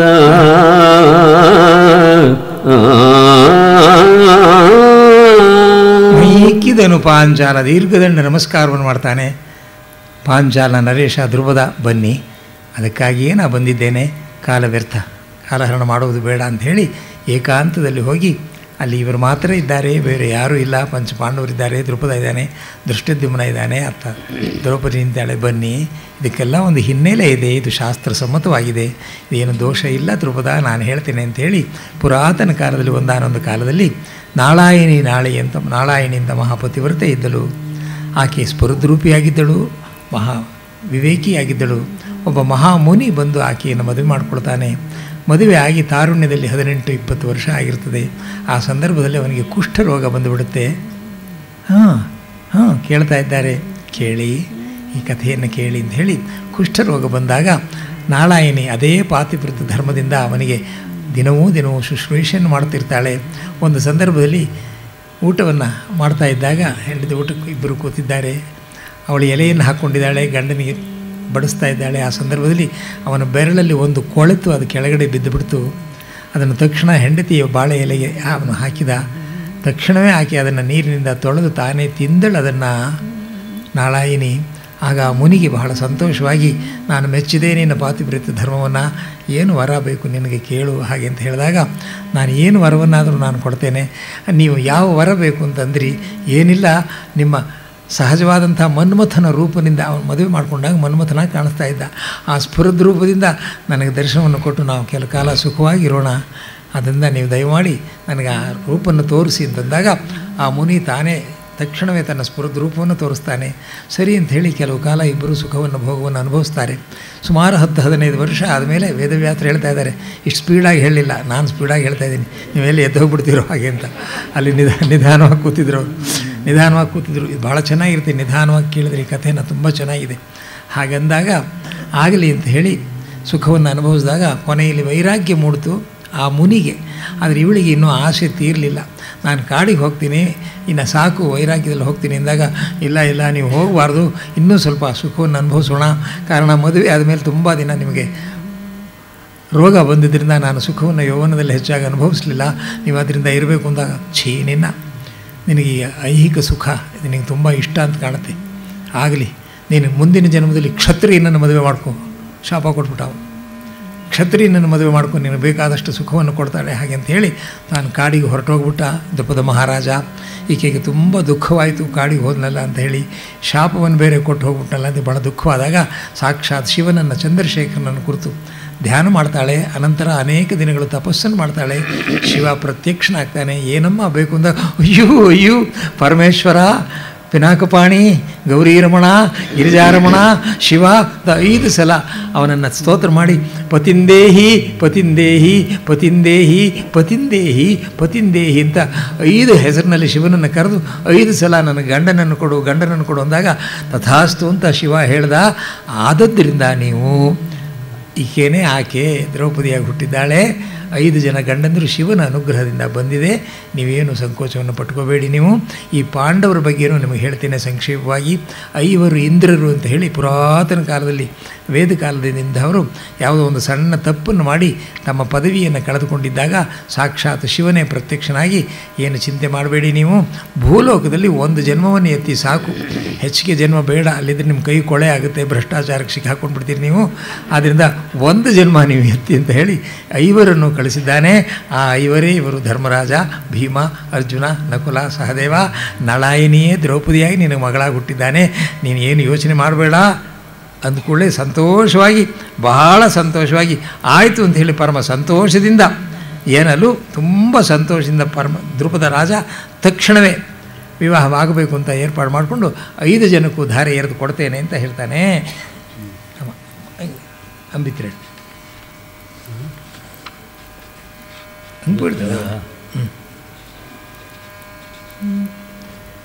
ನಿನ್ನ ಕಥನವೇ ಪುಣ್ಯ ಕಥನವು, ನಿನ್ನ ಚರಿತವೇ ಪುಣ್ಯ ಚರಿತವು, ನಿನ್ನ ನೆನೆದಂಗನೆಗೆ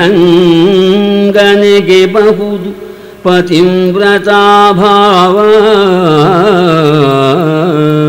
ದ್ರೌಪದಿಯನ್ನು ಹೇಳ್ತಾನೆ ವೇದವ್ಯಾಸರು ಹೇಳ್ತಾರೆ, ನಿನ್ನ ಕಥನವೇ ಪುಣ್ಯ ಕಥೆಯುವುದು. ಮಹಾಪತಿವ್ರತೆಯರ ಪಂಕ್ತಿಗೆ ನೀನು ಸೇರ್ತೀಯಾ, ನೀನು ಸಾಮಾನ್ಯಳಲ್ಲ, ನೀನು ಆ ನಳಾಯಿನಿಯೇ ನೀನಾಗಿ ಹುಟ್ಟಿದೀಯಾ. ಎನ್ನನುಜ್ಞೆಗೆ ಧರ್ಮ ಚಿಂತಾಪನ್ನೆಯಾಗದಿರು,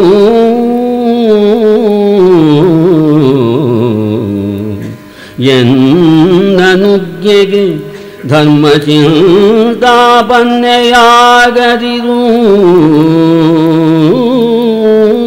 ಎಂದು ಕೃಪೆಯಲಿ ತನ್ನ ಸಿರಿಕರತಳವನಿರಿಸಿದನು, ಕೃಪೆಯಲಿ ತನ್ನ ಸಿರಿಕರತಳವನಿರಿಸಿದನು ಉತ್ತಮಾಂಗದನಿ.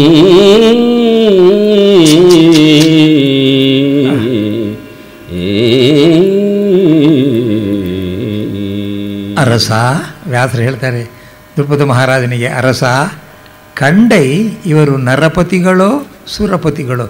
ಸುರಪತಿ ಅಂದರೆ ದೇವೇಂದ್ರ, ನರಪತಿಗಳೋ ಸುರಪತಿಗಳೋ? ಕಂಡೈ, ನಾನು ಹೇಳಿದ್ದು ನಿನಗೆ ಸಮಾಧಾನವಾಯಿತೆ?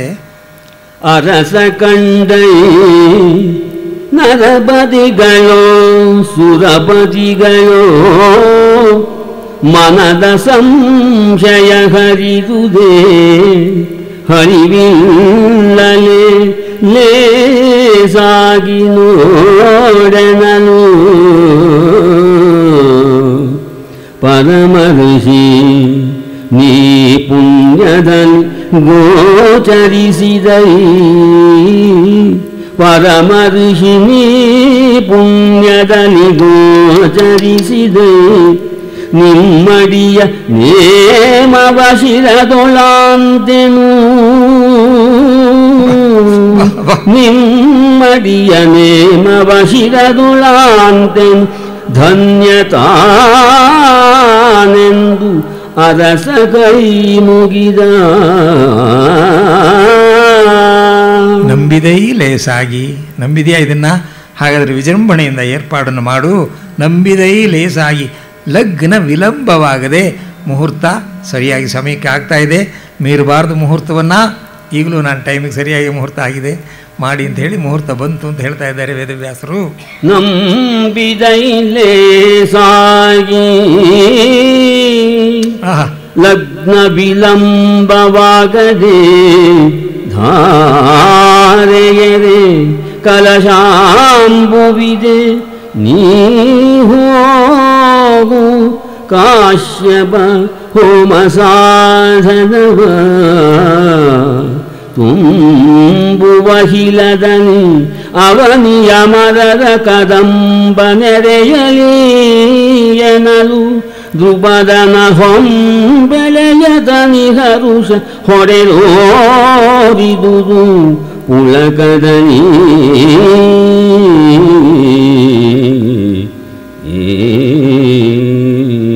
ಪುರೋಹಿತರು ಹೇಳಿಬಿಟ್ರು, ಸುಮುಹೂರ್ತ ಸಾವಧಾನ, ಸುಲಗ್ನ ಸಾವಧಾನ ಸಾರಿದರು ಮೆಟ್ಟಕ್ಕಿಗಳ. ಮೆಟ್ಟಕ್ಕಿ ಬೆಲ್ಲ ಎಲ್ಲವನ್ನೂ ಜೀರಿಗೆ ಎಲ್ಲ ಹಾಕಿದರು. ಮಂಗಳಮಯವಾದ ಮುಹೂರ್ತ ನಡೆದೇ ಬಿಡ್ತು. ಸಾರಿದರು ಮೆಟ್ಟಕ್ಕಿಗಳ ಗುಡಜೀರಿಗೆಗಳೊದಗಿದವು. ಲಗ್ನ ವಿಹಾರದ ಆಶೀರ್ವಾದದಾಯದ ರಭದ ರಭಸದನಿ ಧಾರೆಯೆರೆದನು ದ್ರುಪದ ಪಾಂಡುಕುಮಾರರಿಗೆ ನಿಜ ಸುದೆಯನು ಧಾರೆಯೆರೆದನು ದ್ರುಪದ.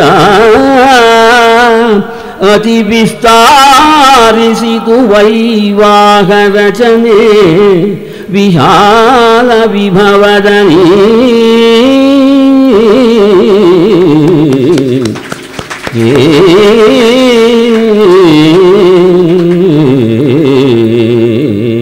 ವೇದವ್ಯಾಸರ ಸಮ್ಮುಖದಲ್ಲಿ ನಡೆದಂಥ ಮದುವೆ ಇದು ಒಂದೇ ಅಂತ ಕಾಣುತ್ತೆ.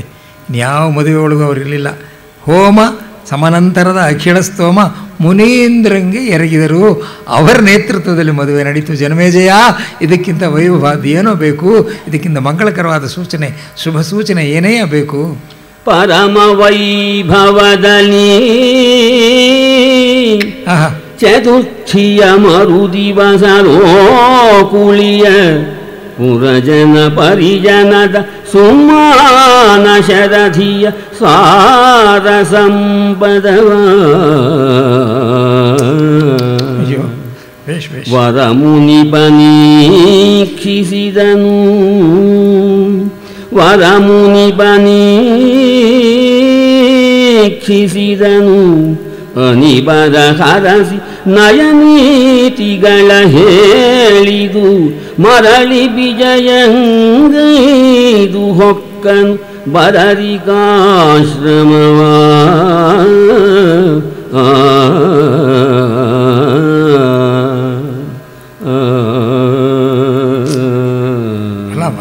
ಹೊಕ್ಕನು ಬದರಿಕಾಶ್ರಮ. ಮಹಾಮಂಗಳಕರವಾದಂಥ ಮುಹೂರ್ತದಲ್ಲಿ ಯಾಕೆ ಹೇಳಿ ವೇದವ್ಯಾಸರಿದ್ದರು? ಅವರದ್ದೇ ಇಡೀ ಮಹಾಭಾರತ. ಅವರಿಗೆ ಬೇಕಾಗಿತ್ತು ಧರ್ಮರಾಜ ಭೀಮಾರ್ಜುನ ನಕಲ ಸಹದೇವರು, ಅವರಿಗೆ ಬೇಕಾಗಿತ್ತು ಮಹಾಪತಿವ್ರತೆಯಾದಂಥ ದ್ರೌಪದಿ ಬೇಕಾಗಿತ್ತು. ಮಂಗಳಕರವಾಗಿ ಮುಗಿಯಿತು. ಜನಮೇಜಯ ತುಂಬ ಸಂತೋಷದಿಂದ ಇದ್ದರು. ಇನ್ನೂ ಹೆಚ್ಚಿಗೆ ಹೊತ್ತಿಲ್ಲ. ನಿನ್ನೆ ತಾವೊಬ್ಬರು ಕೇಳಿದಿರಿ, ಕೊನೆಯಲ್ಲಿ ಪ್ರಾರ್ಥನೆ ಮಾಡುವಂಥ ಅನೃತಾತ್ ಸತ್ಯಮುಪೈಮಿ ಏನು ಅಂತ ಕೇಳಿದಿರಿ. ಆಮೇಲೆ ಈ ಕಾರ್ಯಕ್ರಮವನ್ನು ಏರ್ಪಡಿದಂಥವರು ಫಲಶ್ರುತಿ ಒಂದು 3-4 ಪದ್ಯ ಹೇಳಿದರು. 3-4 ಪದ್ಯ ನಾವು ಹೇಳಿಬಿಡ್ತೇವೆ. ಅನೃತಾತ್ ಅಂದರೆ ನಾವು ಸಾಮಾನ್ಯವಾಗಿ ಮನುಷ್ಯರು, ಈ ಮನುಷ್ಯ ಜನ್ಮ ತುಂಬ ಅಪರೂಪ. ತುಂಬ ಸಲ ಹೇಳಿದ್ದೀನಿ ನಾನು, ಮನುಷ್ಯ ಜನ್ಮ ರೇರ್. ನಮ್ಮ ನಮ್ಮ ಇಚ್ಛೆಯಿಂದ ಬರೋದಿಲ್ಲ. ಭಗವಂತ ಕಳಿಸ್ಬೇಕು, ನಾವು ಮನುಷ್ಯರಾಗಿ ಹುಟ್ಟಬೇಕು. ನಾವು ಅದಕ್ಕೆ ಲಾಯಕ್ಕಲ್ಲ, ಯೋಗ್ಯರಲ್ಲ ಅಂದರೆ ಕ್ರಿಮಿ ಕೀಟ ಜಂತುಗಳು ಜನ್ಮ ನಮಗೆ ಸಿಗುತ್ತೆ. ಪುನಃ ಮನುಷ್ಯ ಜನ್ಮ ಬಂದು ಮೋಕ್ಷ ಅದೆಲ್ಲ ಇಲ್ಲ. ಆದದ್ದರಿಂದ ಮನುಷ್ಯ ಜನ್ಮವನ್ನು ಬಹಳ ಚೆನ್ನಾಗಿ ಕಾಪಾಡ್ಕೋಬೇಕು. ಆ ಕಾಪಾಡ್ಕೊಳ್ಳೋದಕ್ಕೆ ವಾಹನ ಯಾವುದು, ವೆಹಿಕಲ್ ಯಾವುದು, ನಾವು ಒಳ್ಳೆಯ ಮನುಷ್ಯರಾಗಿರಬೇಕು ಅನ್ನೋದಕ್ಕೆ ವೆಹಿಕಲ್ ಯಾವುದು? ಸತ್ಯ. ಋತ ಅಂದರೆ ಸತ್ಯ, ಅನೃತ ಅಂದರೆ ಅಸತ್ಯ.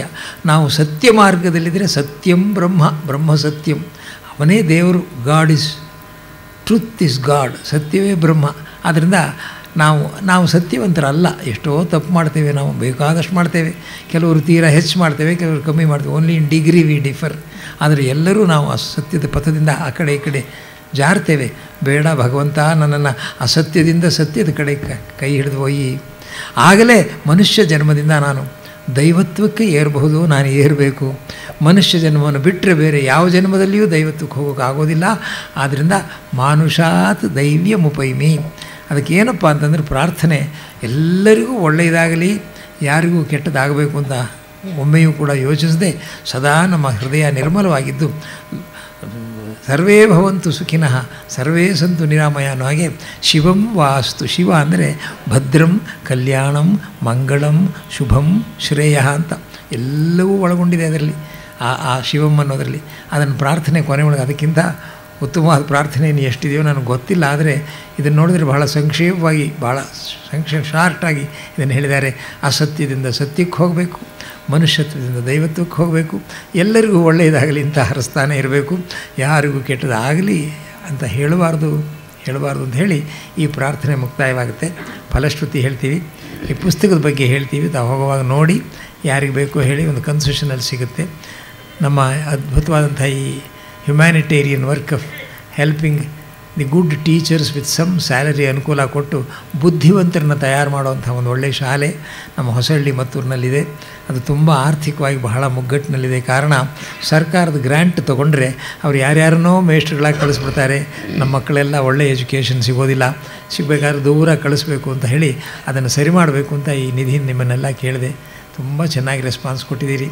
ಇದನ್ನೆಲ್ಲ ಅವರಿಗೆ ತಲುಪಿಸಿ ಆ ಸ್ಕೂಲ್ ಚೆನ್ನಾಗಿ ಆಗೋ ಹಾಗಾಗಿ ಒಂದು ವರ್ಷದಲ್ಲೇ ಆ ಸ್ಕೂಲ್ ಎಷ್ಟು ಚೆನ್ನಾಗಿ ಮಾಡುತ್ತೆ ಅಂತ ನಿಮ್ಮೆಲ್ಲರನ್ನೂ ಆಹ್ವಾನಿಸ್ತೀವಿ.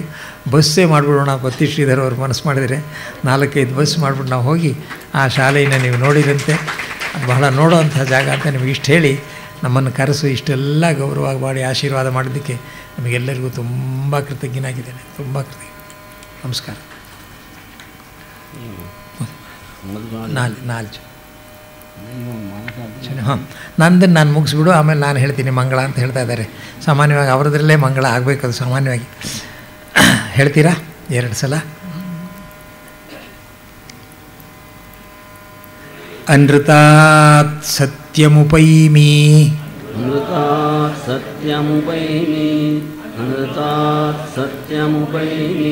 ಮಾನುಷಾತ್ ದೈವ್ಯಮುಪೈಮಿ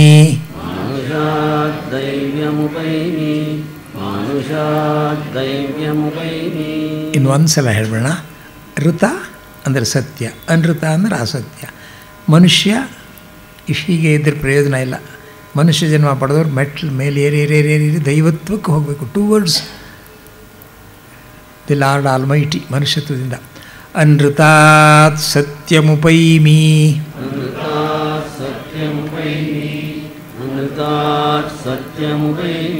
ಮಾನುಷಾತ್ ದೈವ್ಯಮುಪೈಮಿ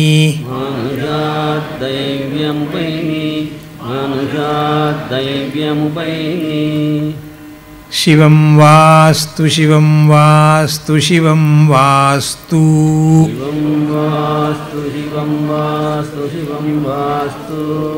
ಶಿವಂ ವಾಸ್ತು ಶಿವಂ ವಾಸ್ತು ಶಿವಂ ವಾಸ್ತು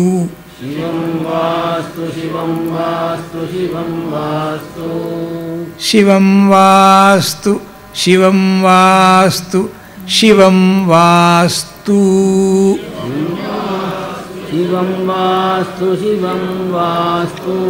ಒಂದೇ ಒಂದು ಮಾತು. ಹೋದ ಸಲ ಇಲ್ಲಿ ಬಂದಾಗ ಕಿರಾತಾರ್ಜುನಿಯ ಬಹಳ ಕಥೆಯನ್ನು ಚೆನ್ನಾಗಿ ತೆಗೆದು ಸಣ್ಣ DVD ಮಾಡಲಾಗಿದೆ. ಅದು ತುಂಬ ಅದ್ಭುತವಾಗಿ ಬಂದಿದೆ. ಅದು ಅದೇ ರೀತಿ ಸ್ವಯಂವರವನ್ನು ತೆಗೆದಿದ್ದಾರೆ. ನಾವೊಂದು ಸಲ ಅದನ್ನು ನೋಡಿ ಎಲ್ಲ ಮಾಡಿ ಬಹಳ ಚೆನ್ನಾಗಿದೆ, ಏನಾದರೂ ಚೂರ ತಿದ್ದಬೇಕು ಅಂದರೆ ಅದನ್ನು ಹೇಳಿ ಅವರಿಗೆ ಮಾಡಿದರೆ ತುಂಬ ಬೆಲೆ ಕಡಿಮೆ ಇಡಬೇಕು ಅಂತ. ಅದಕ್ಕೆ ಇದು ವ್ಯಾಪಾರ ದೃಷ್ಟಿಯಿಂದ ಮಾಡೋದಲ್ಲ.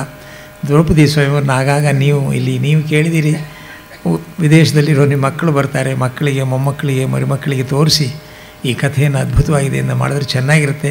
ಹಾಗೆ DVD ಇಡೀ ಮಹಾಭಾರತ ಟೆಲಿವಿಷನ್ ಬರೋದು DVD ರೂಪದಲ್ಲಿ ಬರ್ತಾ ಇದೆ. ಆಗಲೇ 2 ಬಂದಿದೆ. ಆಗಲೇ ಸಭಾವರು ಬಂದು ರಾಜಸೂಯಾಗ ಆಗೋವರೆಗೂ ಬಂದಿದೆ. ಅದನ್ನು ಪೂರ್ತಿ ಮಾಡಬೇಕು ಅಂತ ನಾವು ಇದ್ದೀವಿ.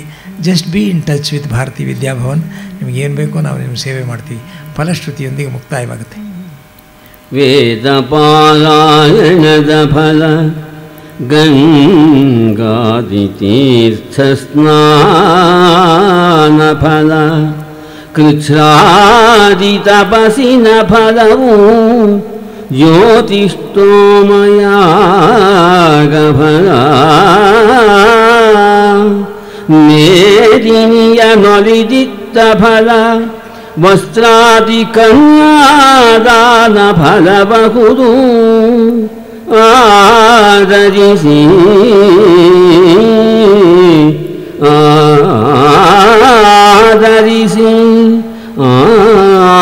ಆದರಿಸಿ ಭಾರತದೊಳು ಒಂದಕ್ಷರವ ಕೇಂದ್ರನಿಗೆ. ಇದಕ್ಕೆ ಹೆಚ್ಚಿನ ಅರ್ಥ ಏನು ಬೇಕಿಲ್ಲ. ವೇದ ಪಾರಾಯಣ, ತೀರ್ಥಯಾತ್ರೆ ಮಾಡೋದು ಎಲ್ಲ ನಿಮ್ಗೆ ಗೊತ್ತಾಗಿದೆ. ಇಂಥದಕ್ಕೆ ಇಂತಿಂದಾಗಿ ಇಂತಿಂಥ ಫಲ. ಏನಕ್ಕೆ? ಮಹಾಭಾರತವನ್ನು ನೀವು ಸಂಪೂರ್ಣವಾಗಿ ಕೇಳಿದರೆ ವೇದ ಪಾರಾಯಣದ ಫಲ, ಗಂಗಾದಿ ತೀರ್ಥ ಸ್ನಾನ ಫಲ, ಕೃಚ್ಛ್ರಾದಿ ತಪಸ್ಸಿನ ಫಲ. ಕೃಚ್ಛ್ರ ಅಂದರೆ ತಪಸ್ಸನ್ನು ಮಾಡುವಾಗ ದೀಕ್ಷೆಯನ್ನು ತಗೊಂಡಾಗ ದಾನ ಧರ್ಮವನ್ನು ದಕ್ಷಿಣೆ ಕೊಡೋದು. ಜ್ಯೋತಿಷ್ಠೋಮ ಅನ್ನೋದು ಒಂದು ಯಾಗದಲ್ಲಿ ಅದ್ಭುತವಾದಂಥ ಯಾಗ. ಅದನ್ನು ಮಾಡಿದರೆ ಒಲಿದು ಭೂಮಿ ಏನಾಯಿತು, ಭೂದಾನ ಅನ್ನೋದು ಎಲ್ಲ ದಾನಕ್ಕಿಂತ ಶ್ರೇಷ್ಠ. ಭೂದಾನ ಅಂದರೆ ಮನೆ ಕಟ್ಕೊಳ್ಳೋದಕ್ಕೆ ಭೂದಾನ ಅಲ್ಲ, ಅದು ಒಳ್ಳೆಯ ಶಿಕ್ಷಣ ಸಂಸ್ಥೆಗಳನ್ನು ಮಾಡಿ, ದೇವಸ್ಥಾನವನ್ನು ಮಾಡೋದಕ್ಕೆ, ವೃದ್ಧಾಶ್ರಮವನ್ನು ಮಾಡೋದಕ್ಕೆ, ಇಂಥ ಸದುದ್ದೇಶಕ್ಕೋಸ್ಕರ ಭೂಮಿ ದಾನ ಮಾಡಿದರೆ ಅಷ್ಟು ಪುಣ್ಯ, ಅಕ್ಷಯ ಪುಣ್ಯ ಲಭಿಸುತ್ತೆ ಅಂತ ಭೀಷ್ಮರು ಶಾಂತಿ ಪರ್ವದ ಹೇಳಿದರೆ. ಮಹಾಭಾರತವನ್ನು ಕೇಳಿದರೆ ಮೇದಿನಿಯನ್ನು ಒಲಿದು ಇತ್ತ ಫಲ. ವಿನೋಬಾ ಭಾವೆಯವರು ಭೂದಾನವನ್ನು ಕೇಳಿದಾಗ ಒಲಿದು ಕೊಡಲಿಲ್ಲ, ಕೆಲವರು ಒಲಿದೇ ಕೊಟ್ಬಿಟ್ರು. ಅದರಿಂದ ಅದು ನಿಷ್ಪ್ರಯೋಜನವಾಯಿತು ಅಂತ ಹೇಳಿ ಇಷ್ಟೆಲ್ಲ ಬರುತ್ತೆ. ಆಧರಿಸಿ ಆಧರಿಸಿ ಆಧರಿಸಿ ಕೇಳಿದರಿಗೆ ಅಂದರು ಮೂರ್ತಿಯವರು. ಏನು ಸ್ವಾಮಿ, ನಾವು ಎಷ್ಟು ಪ್ರವಚನ ಕೇಳಿದ್ದಾಗಿದೆ, ಇನ್ನೇನು ಪಾಪ ಇರುತ್ತೆ ಉಳ್ಕೊಂಡಿದೆ, ಅಜೀರ್ಣ ಆಗುವಷ್ಟು ನಾವು ಮಾಡಿಬಿಟ್ಟಿದ್ದೀವಿ ಪುಣ್ಯನ ಅಂತ ಹೇಳ್ತೀರಿ. ಮೊದಲನೇ ಆಧರಿಸಿ ಮೂರ್ತಿ ಹೇಳಿದ್ದು ಮನಸ್ಸಿನಲ್ಲಿ ತಗೋಬೇಕು. ಎರಡನೇ ಆಧರಿಸಿ ಅನ್ನೋದು ನಮ್ಮ ಮಾತಿನಲ್ಲಿ ನಾವು ಆಡಿ ತೋರಿಸ್ಬೇಕು ಆ ಒಂದು ಪ್ರತಿಕ್ರಿಯೆಯನ್ನು. ಮೂರನೇದಾಗಿ ಅದನ್ನು ಮಾಡಿ ತೋರಿಸ್ಬೇಕು. ಮನೋವಾಕ್ಕಾಯಗಳಿಂದ ನಾವು ಪರಿಶುದ್ಧರಾಗಿರಬೇಕು. ಹಾಗೆ ಮಾಡಿದರೆ ಈ ಮಹಾಭಾರತ ಕೇಳಿದ್ದಕ್ಕೆ ಸಾರ್ಥಕ. ಹೇಮಖುರ ಶೃಂಗಾಭರಣದಲ್ಲಿ ಕಾಮಧೇನು ಸಹಸ್ರ ಕಪಿಲೆಯ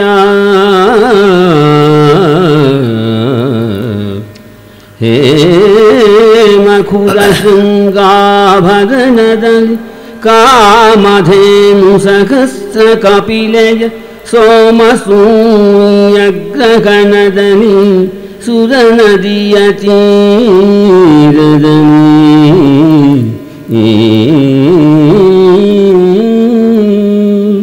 ಶ್ರೀಮುಕುಂದಾರ್ಪಣವೆನಿಸಿ ಶ್ರೀಮುಕುಂದಾರ್ಪಣವೆನಿಸಿ ಶತಭೂಮಿ ದೇವರಿಗಿತ್ತ ಫಲಬಹುದು ಈ ಮಹಾಭಾರತಗಳು ಒಂದಕ್ಷರವ ಕೇಂದ್ರರಿಗೆ.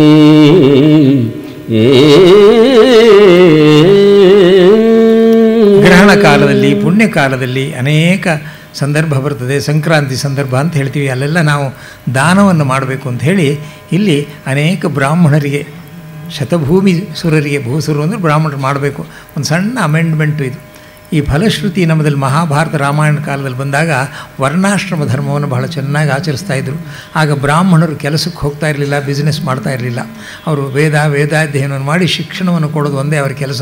ಸಣ್ಣ ಪಾಪ್ಯುಲೇಷನ್ನು, ಈಗಿರೋಷ್ಟು ಪಾಪ್ಯುಲೇಷನ್ ಎಲ್ಲ ತುಂಬ ಕಡಿಮೆ. ಆದ್ದರಿಂದ ಅವರು ಧರ್ಮವನ್ನು ಅನುಸರಿಸ್ತಾಯಿದ್ರು. ಕ್ಷತ್ರಿಯರು ರಾಜ್ಯಭಾರವನ್ನು ಮಾಡ್ತಾಯಿದ್ರು. ವೈಶ್ಯರು ವ್ಯಾಪಾರ ಮಾಡಿ ಧನ ಸಂಪತ್ತನ್ನು, ಕೋಶವನ್ನು, ಭಂಡಾರವನ್ನು ತುಂಬ್ತಾಯಿದ್ರು. ಶೂದ್ರಾದಿಗಳು ಅಗ್ರಿಕಲ್ಚರ್ ವ್ಯವಸಾಯವನ್ನು ಮಾಡ್ತಾಯಿದ್ರು. ಸಮಾಜವನ್ನೆಲ್ಲ ಬಹಳ ಚೆನ್ನಾಗಿ ನೋಡ್ಕೊಳ್ತಾಯಿದ್ರು. ಈ ವರ್ಣಾಶ್ರಮ ಧರ್ಮದಲ್ಲಿದ್ದರಿಂದ ಮಹಾಭಾರತ ರಾಮಾಯಣದಲ್ಲಿ ಒಂದೊಂದು ಸಲ ಬ್ರಾಹ್ಮಣರಿಗೆ ದಾನ ಮಾಡಿದ್ದಾರೆ. ಈಗ ಬ್ರಾಹ್ಮಣರೇ ಇತರರಿಗೆ ದಾನ ಮಾಡುವಷ್ಟು ಐಶ್ವರ್ಯವಂತರಾಗಿದ್ದಾರೆ. ಅದರಿಂದ ಯಾರಿಗೆ ಧನದ ಸೌಕರ್ಯ ಇಲ್ಲವೋ ಅವರಿಗೆ ದಾನ ಮಾಡಬೇಕು ಅಂತ ಸ್ವಲ್ಪ ಅಮೆಂಡ್ ಮಾಡ್ಕೋಬೇಕಷ್ಟೇ, ಇನ್ನು ಅನ್ಯಥಾ ಭಾವಿಸಬಾರ್ದು. ಆದರೆ ಈ ಮಹಾಭಾರತವನ್ನು ಯಾರಾದರೂ ಅದರಲ್ಲಿ ಏನಿದೆ ರೀ ಹಾಗೆ ಅಂತಂದರೆ ಹೇಳ್ತಾ ಇದ್ದಾನೆ ಕುಮಾರವ್ಯಾಸ, ನೀವೇನು ಯೋಚನೆ ಮಾಡಬೇಡಿ, ಆ ಹೇಳೋರಿಗೆ ಬುದ್ಧಿ ಇಲ್ಲ ಅಷ್ಟೇ ಅಂತ. ಚೋರ ನಿಂದಿಸಿ ಶಶಿಯ ಬೈದಳೆ ಕ್ಷೀರವಂಶಯ ರೋಗಿಗಳಿದರೆ ವಾರಣಾಸಿಯ ಹೆಳವ ನಿಂದಿಸಿ ನಕ್ಕರೆ ನಗುವುದು. ಭಾರತದ ಕಥನ ಪ್ರಸಂಗವ ಕ್ರೂರ ಕರ್ಮಿಗಳು ಎತ್ತ ಬಂದರು. ಭಾರತದ ಕಥನ ಪ್ರಸಂಗವ ಕ್ರೂರ ಕರ್ಮಿಗಳೆತ್ತ ಬಂದರು. ಘೋರ ರೌರವವನ್ನು ಕೆಡಿಸುವು, ಘೋರ ರೌರವವನ್ನು ಕೆಡಿಸುವು. ಕೇಂದ್ರ ಸಜ್ಜನರ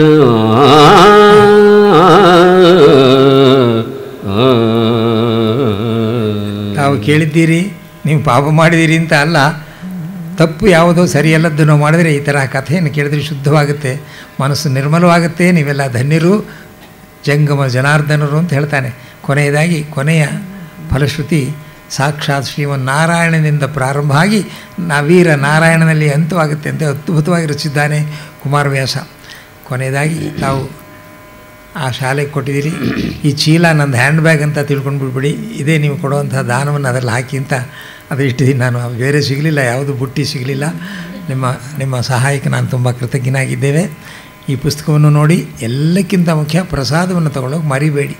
ಇಂಥ ಶುಭವಾದಂಥ ವಿವಾಹವನ್ನು ನೋಡಿದ ಮೇಲೆ ಪ್ರಸಾದವನ್ನು ಏರ್ಪಾಡು ಮಾಡಿದ್ದಾರೆ, ಅದನ್ನು ತೊಗೊಂಡು ಹೋಗಬೇಕು. ವೇದ ಪಾರಾಯಣದ ಫಲ ಆದಮೇಲೆ ವೇದ ಪುರುಷನ ಸುತನ ಆ ಒಂದು ಡೈನಾಸ್ಟಿ ಥರ ಹೇಳ್ಬಿಟ್ಟು ಕುಮಾರವ್ಯಾಸ ಎಷ್ಟು ಅದ್ಭುತವಾಗಿ ಯಾರ್ಯಾರು ಅಂತ ಹೇಳ್ತಾನೆ. ವೇದ ಪುರುಷನ ಸುತನ ಸಹೋದರನ ಹೆಮ್ಮಗನ ಮಗನ ತಯೋದರಿಯ ಮಾತುಲನ ರೂಪನ ಅತುಲ ಭುಜ ಬಲದಿ ಕಾಟಿ ಗೆಲಿದನ ಅನ್ನನ ಔವೆಯ ನಾದಿನಿಯ ಜಠರದಲ್ಲಿ ಜನಿಸಿದ ಅನಾದಿ ಮೂರುತಿ ಸಲಹೋ ಗದುಗಿನ ವೀರ ನಾರಾಯಣ. ವೇದ ಪುರುಷನ ಶ್ರೀಮನ್ನಾರಾಯಣನ ಸುತನ ಬ್ರಹ್ಮನ ಸುತನ ನಾರದನ ಸಹೋದರನ ಕಶ್ಯಪನ ಹೆಮ್ಮಗನ ಇಂದ್ರನ ಮಗನ ಅರ್ಜುನನ ತಳೋದರಿಯ ಸುಭದ್ರೆಯ ಮಾತುಲನ ಕಂಸನ ರೂಪನ ಜರಾಸಂಧನ ಅತುಲ ಭುಜ ಬಲದಿ ಕಾದಿ ಗೆರಿದನ ಭೀಮನ ಅಣ್ಣನ ಧರ್ಮಜನ ಔವೆಯ ಕುಂತಿಯ ನಾದಿನಿಯ ಜಠರದಲ್ಲಿ ಯಶೋದ ದೇವಗಿಯ ಜಠರದಲ್ಲಿ ಜನಿಸಿದ ಅನಾದಿ ಮೂರುತಿ ಸಲಹೋ ಗದುಗಿನ ವೀರನಾರಾಯಣ.